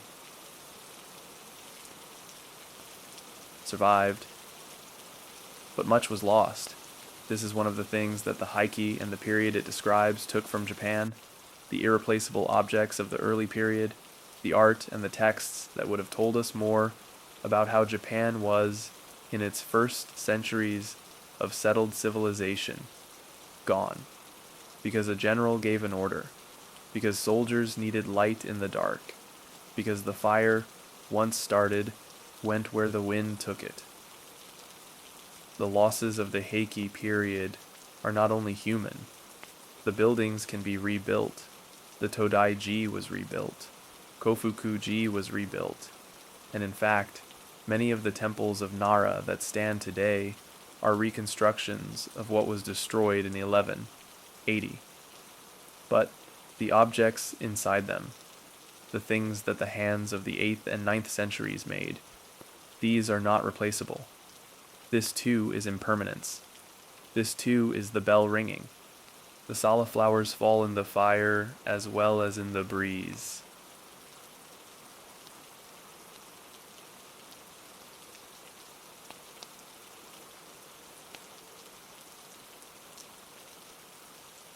The retired emperor's garden in the palace complex of Go-Shirakawa in the Hojuji, the great temple palace that he had built for his retirement, there was a garden.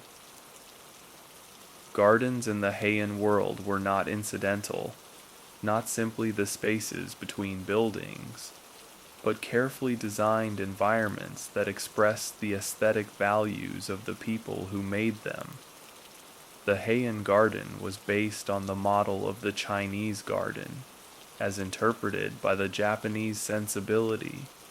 A pond at the center, islands connected by bridges, carefully placed rocks, trees chosen for their seasonal quality, the plum for early spring, the cherry for the peak, the maple for autumn, arranged to produce a specific experience of moving through a compressed representation of the natural world. Go-Shirakawa's garden was where he spent the hours that were his own, the hours between the ceremonies and the politics and the constant management of his position in a court that was changing around him. He composed poetry there. He listened to music there. He received visitors in the pavilions that overlooked the pond. The garden is gone now. The site of the Hojuji is under streets and buildings, as most of Heian Kyoto is, but the descriptions that the diaries of the period provide allow us to imagine it. The water catching the moonlight, the sound of the waterfall that fed the pond, the particular silence of a well-made garden at night, while outside, in the provinces, armies were forming, while the Taira were doing what they were doing, while the world was becoming what it was going to become. The garden was quiet, the politics were loud, and Go-Shirakawa, with his particular intelligence, knew the difference, knew which one would last. If you had been in Japan in the 13th or 14th century, traveling the roads between one province and another, you might have heard the Heike before you saw the man who sang it. The Biwa, the particular sound of the 4-string lute that the Biwa Hoshi played, plucked with a plectrum, the strings vibrating against the body of the instrument, has a quality that is difficult to describe to someone who has not heard it. It is not quite like any Western instrument. It is lower than a guitar, more resonant, with a quality of weight to it. And the plectrum technique produces a sound that is simultaneously struck and sustained, the initial attack of the plectrum against the string giving way to the tone that follows. The singers used specific scales, modes developed specifically for the Heike recitation, and specific melodic patterns for specific types of content. One pattern for battle scenes, another for the death of noble characters, another for the descriptions of nature, another for the laments. A listener who knew the tradition would have known from the first phrase what kind of moment was coming. The music prepared the ear prepared the heart. This is still practiced today. The tradition of Heike Biwa,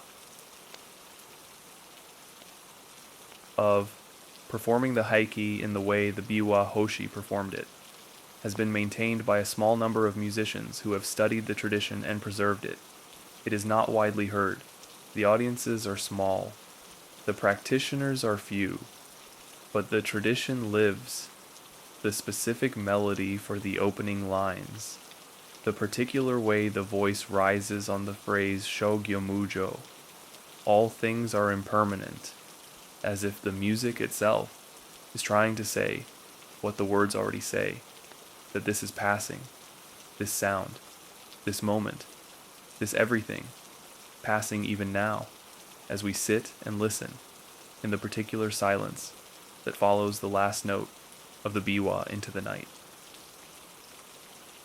The warrior aesthetic, one of the things that the period of the Heike created, one of the things that the transition from court culture to warrior culture produced, was a new aesthetic, not a rejection of beauty, not the replacement of refinement with roughness, but a different kind of beauty, the beauty of the warrior world, that would go on to define Japanese culture for the next 7 centuries. The samurai aesthetic took what it needed from the court tradition, the love of nature, the awareness of impermanence, the capacity to find meaning in the precise observation of the particular moment, and combined it with the values of the warrior, loyalty, courage, the willingness to die well. The cherry blossom remained central, but in the warrior aesthetic, the cherry blossom was understood specifically as the image of the warrior's death, the brief, brilliant flowering, the quick fall, the beauty of the ending that was not diminished, but intensified by its brevity. To die in battle at the height of one's power, young, beautiful, complete, was the cherry blossom death, not something to be mourned, but something to be admired, the full expression of what one was in the moment of its ending. The Heike is full of this aesthetic. The deaths it describes, the deaths of the warriors on both sides, are described not as tragedies, but as completions. The moment when the person became entirely what they were, expressed themselves fully, and then were gone.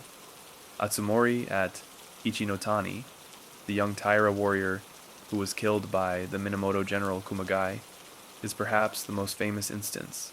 The young man, playing his flute as he retreated to the sea, caught and killed by a man who wept for what he had done and became a monk because of it. Beauty in the dying, the flower falling, the bell ringing. There is a story about the retired Emperor Shirakawa, the man who may have been Kiyomori's real father, the most powerful man of the generation before, and his admission of the limits of his power. Shirakawa was known for the formidable reach of his authority, for having dominated Japanese politics for more than 30 years, and he was known for saying, in a moment of unusual candor, that there were 3 things in Japan that refused to obey him: the water of the Kamo River, which flooded when it chose to flood, regardless of what the emperor decreed; the roll of the dice, whose outcome no authority could determine; and the monks of Enryaku-ji, the warrior monks of Mount Hiei, who came down the mountain with their portable shrines and their demands and their willingness to cause chaos in the capital when they were not satisfied. Water, chance, religion, the 3 things that the most powerful man in Japan could not control. This is the kind of observation, modest, self-aware, genuinely funny, that makes the people of the Heike feel real, not the 2-dimensional figures of pure power or pure virtue that a more hagiographic tradition might produce, but people who noticed the limits of their power and sometimes said so. Kiyomori did not have this quality. He did not admit limits. He did not acknowledge the water of the river, the roll of the dice, the monks on the mountain. This was his greatness. This was his downfall. The man who knows no limits reaches further than any man who respects them, and falls further when the falling comes. The Shirabyoshi, the white dancers, the women who performed at the Heian court, in the white robes of their profession, with the caps of the court nobles, were not simply entertainers. They were a specific institution, a specific form of female artistry that existed in the particular space between the court world and the world outside it. The Shirabyoshi performed the songs and dances that had developed in the court tradition, the imayo, the popular songs of the Heian period, and they performed them for audiences that ranged from the highest aristocracy to the general public. They were educated women in a world where women's education was not guaranteed. They could compose poems. They could sing and dance. They were conversational partners as well as performers, capable of the kind of exchange that the Heian aesthetic valued in any interaction worth having. Their position was ambiguous. They were celebrated. The most successful Shirabyoshi were famous throughout the capital, known by name, sought by the powerful, and they were also outside the formal structures of aristocratic life. They were not wives. They were not nuns. They occupied a category that had no formal name, that was defined by what they were, rather than by their relationship to a man or an institution. Gio and Hotoke were the most famous of the Shirabyoshi in the Heike, but they were not alone. There was also Shizuka, the lover of Yoshitsune, who would appear in the second part, who danced at the shrine of Tsurugaoka when the Minamoto demanded it, and sang a song of loyalty to her lord in the presence of his enemy. The Shirabyoshi moved through both parts of the Heike, through the world of the Taira and the world of the Minamoto, as a thread of beauty and of the particular courage of women who had no armies and no formal power, and expressed what they believed through the only medium available to them: the song, the dance, the poem composed in the presence of the powerful, that said, in the language of beauty, everything that could not be said in any other way.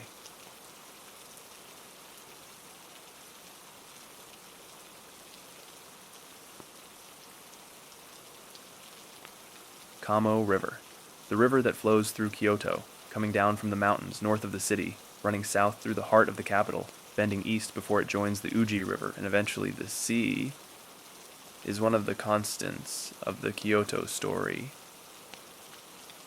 In the Heian period, the Kamo River was the eastern boundary of the city, the edge beyond which the city became something else.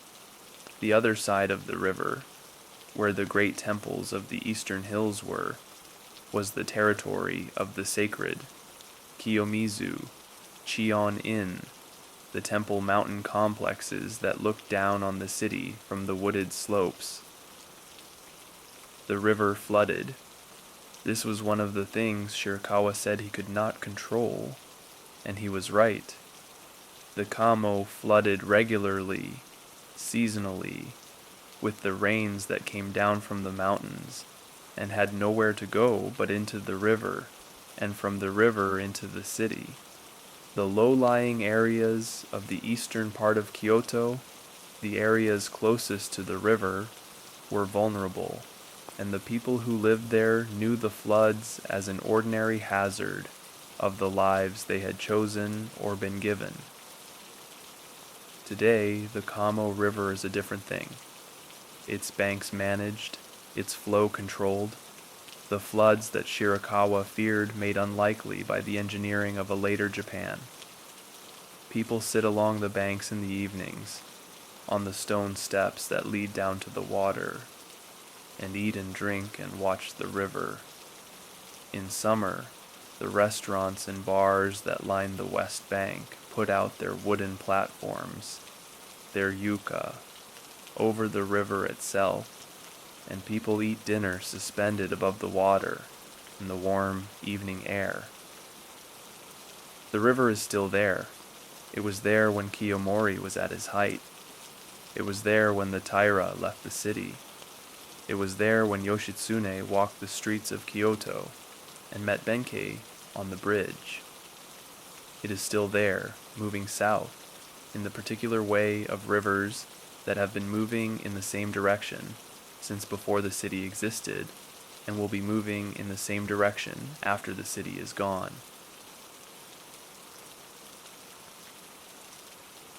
The great bells of Kyoto. If you stand in the right place in Kyoto at dusk, in the right season, when the air is clear and the wind is from the right direction, you can hear the bells of the great temples ringing the evening hour. Not one bell, many bells. Each temple has its own timing, its own tone, its own particular resonance, and they do not ring together but in sequence, one after another, each filling the air before the previous one has fully finished. The Toji, the great temple at the southern entrance to Kyoto, founded in the 9th century, its 5-story pagoda, the tallest wooden tower in Japan, has a bell that was cast in 1239. It survived the fires and the wars and the centuries, survived everything that the history of Kyoto could put it through, and it is still rung today. The bell that the opening of the Heike invokes, the bell of Gion Shoja, the monastery of the Buddha in India, was not a Japanese bell. It was a metaphor, the bell that signified impermanence, the sound that said all things pass, placed at the beginning of the story to tell us what to listen for. But the Japanese bells, the bells of Kyoto's temples, ringing in the evening air, carry the same sound. Every bell, every evening, every moment that the tone leaves the metal and moves through the air and arrives at the ear and resonates in the chest, it is the same sound. This is passing. This is passing. This is passing. The sound of the bell. The sound of impermanence. The sound of the Heike. What has the first part of the Heike told us? It has told us about a family, the Taira, the Heike, who rose from the ranks of warriors to the very summit of Japanese society, who filled every office, married into every great family, controlled the sea and the land and the appointments of the court.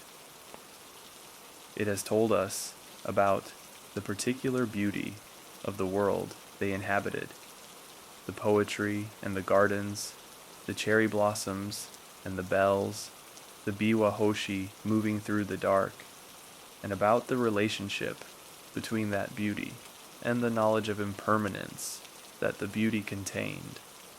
It has told us about the people inside the story, Kiyomori, who reached past every limit because that was who he was, Shigemori, who saw what reaching past limits would cost, and could not stop his father, Gio, who found what she was looking for in the mountain rather than in the mansion, Tokiko, who was there at the beginning and will be there at the end, Go-Shirakawa, who survived everything by being impossible to catch.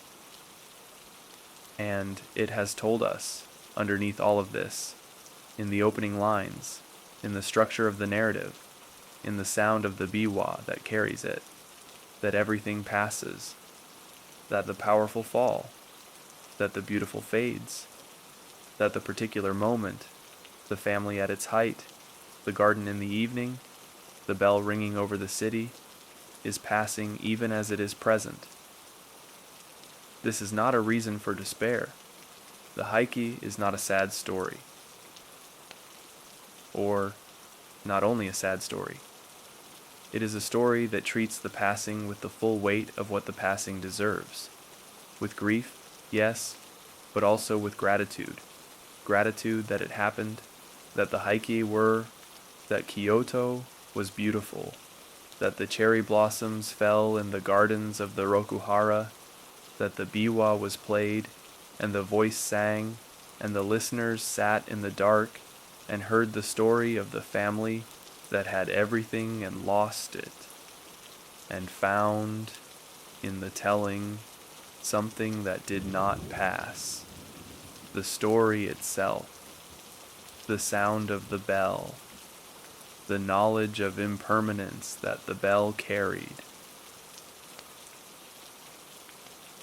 The moon, in the Japanese aesthetic tradition, in the poetry and the diaries and the tales of the Heian period, the moon is everywhere, not as a decorative element, not as the easy symbol of romance, but as the thing that the culture found most reliably beautiful, most reliably meaningful, most reliably available to the person who needed something to look at that would tell them the truth.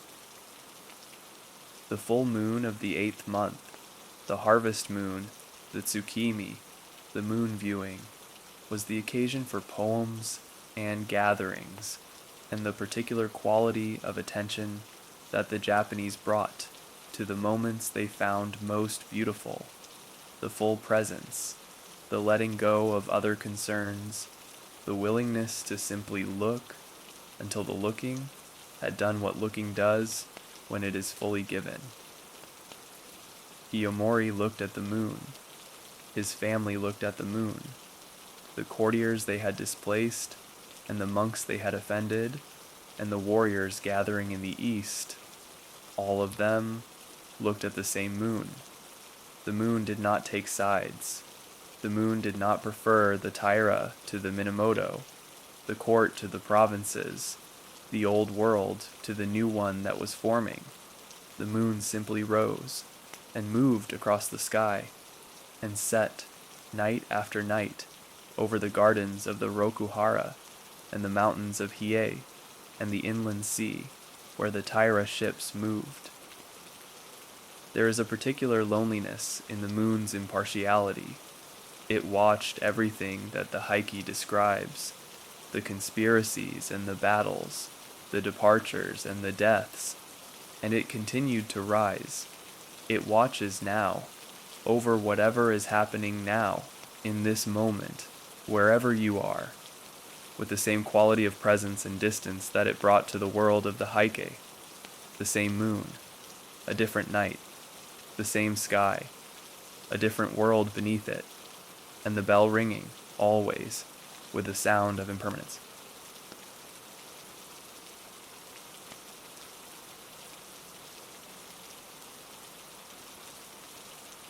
The first part of the tale of the Heike ends where it began, with the sound of the bell.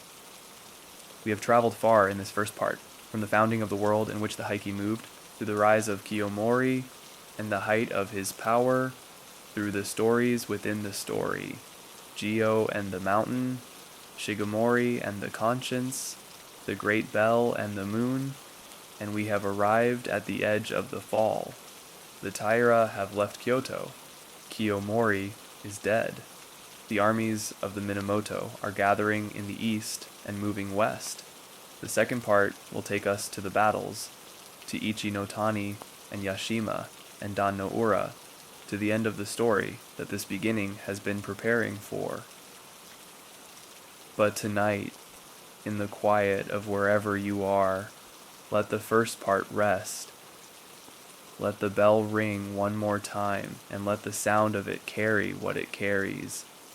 That the world of the Heike was real, that the people in it were real, that they loved their families and their positions, and their beautiful possessions, and their city, with the full force of human love, and that what they loved passed, as what we love passes, as all things pass. Not with bitterness, with the particular quality of the Heike's acceptance, which is not resignation and not despair, but the recognition that the passing does not negate the having, that the falling does not negate the rising, that the world was beautiful, and the beauty was real, and the bell keeps ringing. Rest now. The second part waits, the battles and the sea. Tonight, the court, the poems, the moon over Kyoto. The family. The Taira were not one person. Kiyomori was the center, the sun around which the others moved, but the Heike is the story of an entire family, a clan of dozens of people whose individual lives and individual choices made the whole what it was. Kiyomori's sons. Shigemori, the eldest, the moderate, the one who saw clearly, who died before his father, whose death removed the last check on Kiyomori's ambition. Munamori, the second son, who became the leader of the family after Kiyomori's death, who was capable enough but lacked the particular quality of command that the situation required, who found himself in charge of the most difficult moment in his family's history without the gifts that moment needed. Tomomori, the fourth son, the great naval commander, who would conduct the defense of the Heike fleet in the Western Sea with the skill and the courage of someone who understood that the end was coming and intended to conduct it well.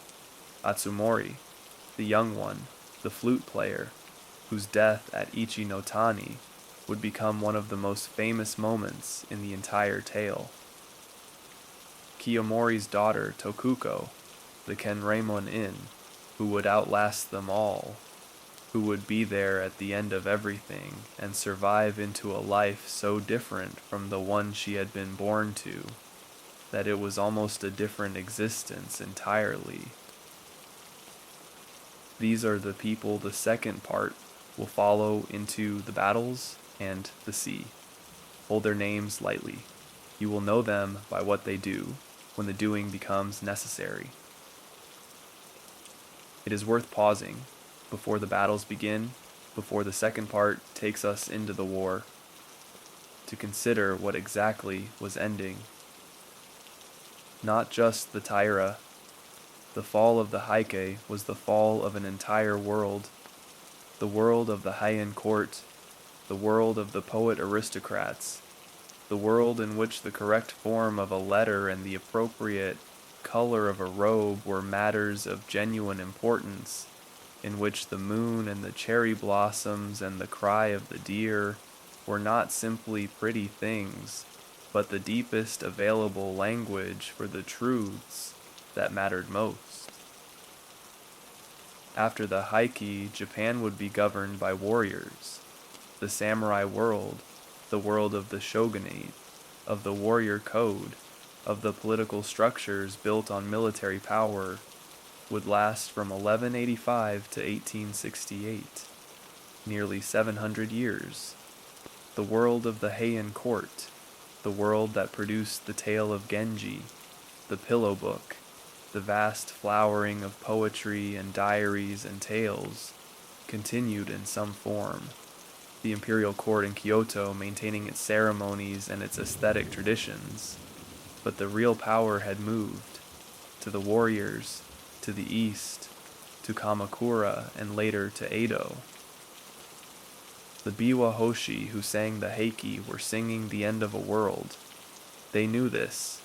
Their audience knew this. The particular quality of the Heike's grief, the particular beauty of its lament, comes from this knowledge that what is being described is not simply a family's fall, but a world's transformation. That the world the listeners lived in was the world that came after, and that what was being sung was the world before, the world that the listeners had not known, but were, through the singing, invited to remember as if they had.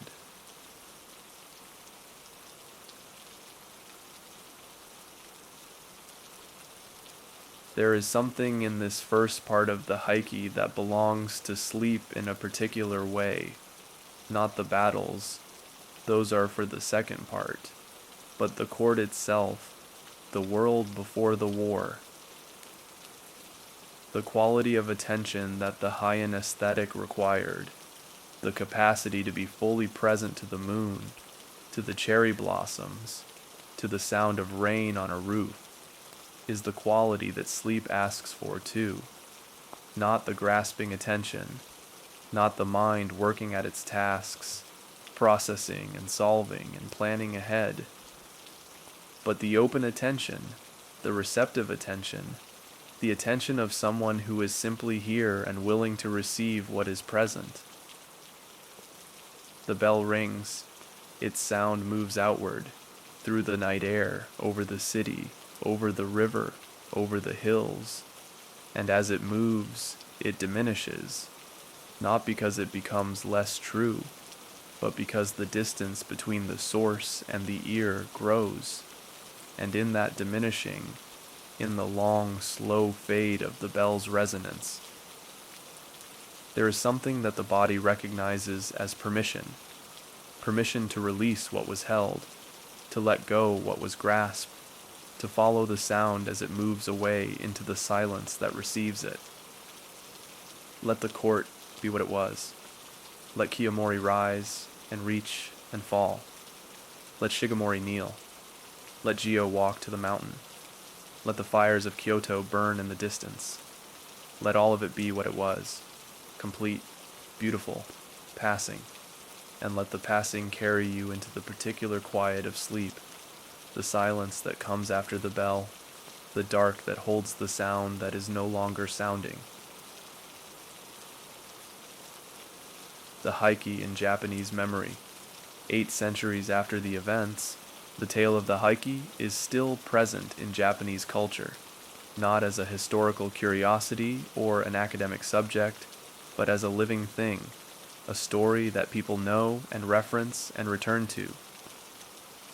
The opening lines, Gion Shoja no kane no koe, are among the most memorized passages in the Japanese language.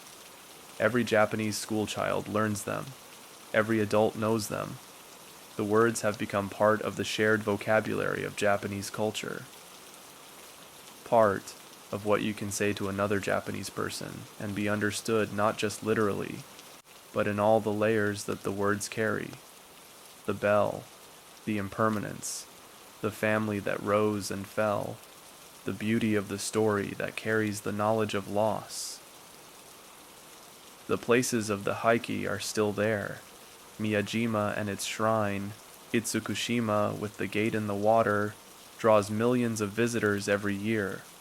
The Rokuhara area of Kyoto, though the mansions are long gone, still carries the name and a small museum that holds some fragments of the world the Taira built.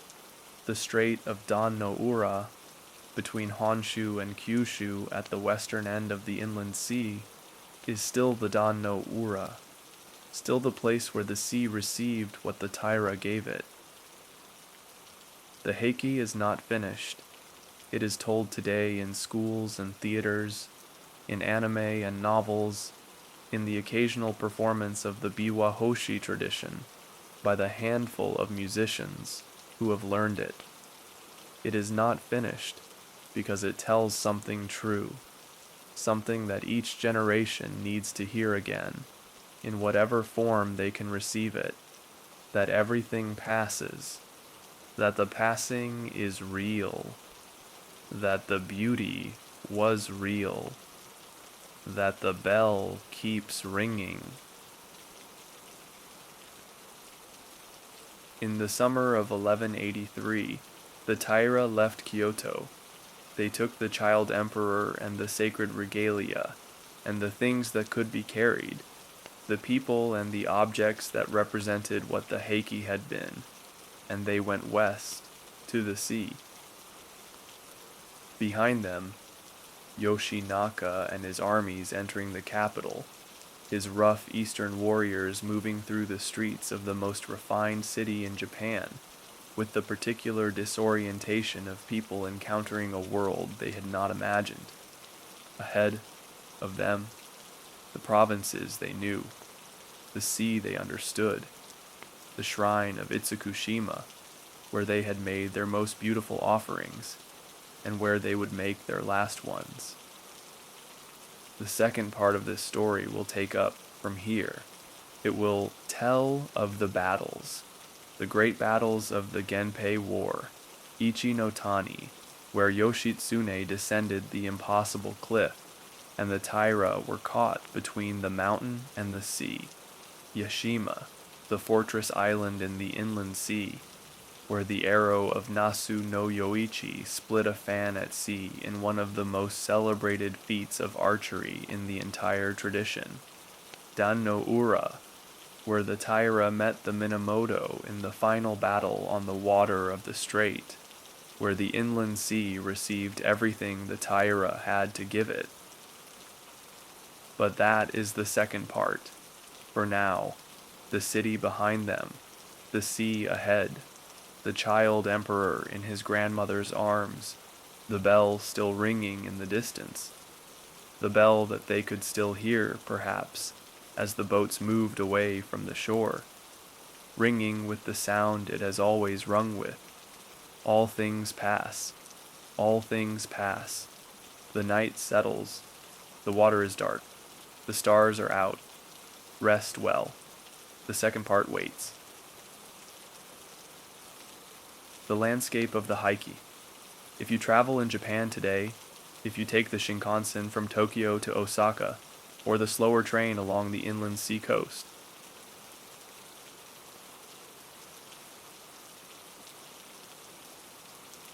landscape of this story. The mountains of the interior, the ranges that divide the Pacific coast from the Japan Sea, are the mountains that Yoshinaka crossed when he came south in 1183. The inland sea, visible from the train on the Sanyo line, glimpsed between the towns and the hills, is the Sea of the Taira, the islands that dot its surface, some large enough to have cities, others barely more than rocks, with a lighthouse, are the islands the Taira fleet moved through. Hiroshima is on the inland sea. Between Hiroshima and the island of Miyajima, a 15-minute ferry ride, the gate of Itsukushima is visible from the water, the rust-red torii standing in the bay with the mountain behind it, and the shrine buildings extending along the shore. At high tide, the gate appears to float.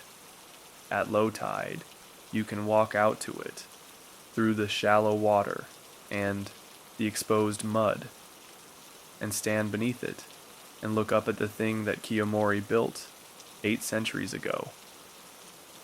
This is one of the gifts that the Heike gives to those who read it and then travel in Japan.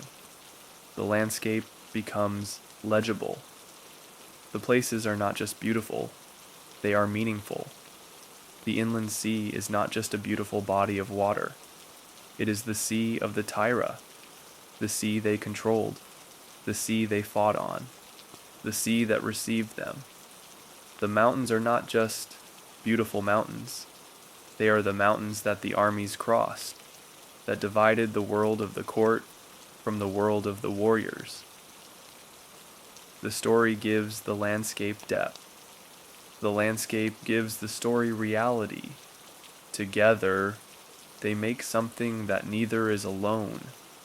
The feeling of a world that was real, that had weight and weather, that smelled of sea salt and cedar and the particular smoke of the fires that the Heike kept burning as they moved west into the story that was already ending.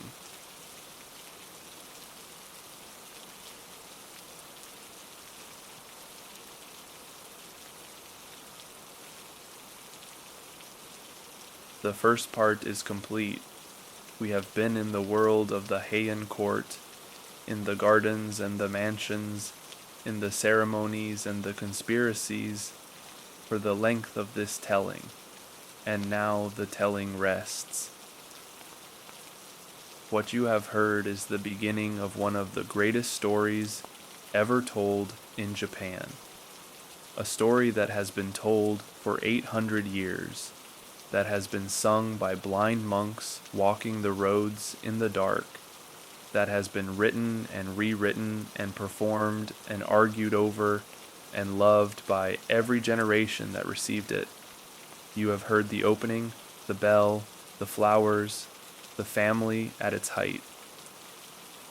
The second part will bring the battles, the armies moving, the ships on the sea, the warriors doing what warriors do in the landscape that the first part showed you.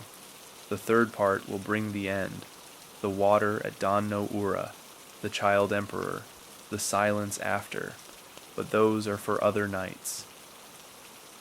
Tonight, the bell rang. You heard it. The sound is still in the air if you are quiet enough to hear it, still moving outward, still diminishing, still carrying in it what it has always carried, the truth of impermanence, the particular peace of knowing that this moment, this breath, this darkness, this stillness is exactly what it is and will pass as everything passes and is, precisely because of that, worth being fully present to. Rest well, sleep well, good night. New Japanese stories every day on Quiet Tales of Japan. See you again for your next sleep.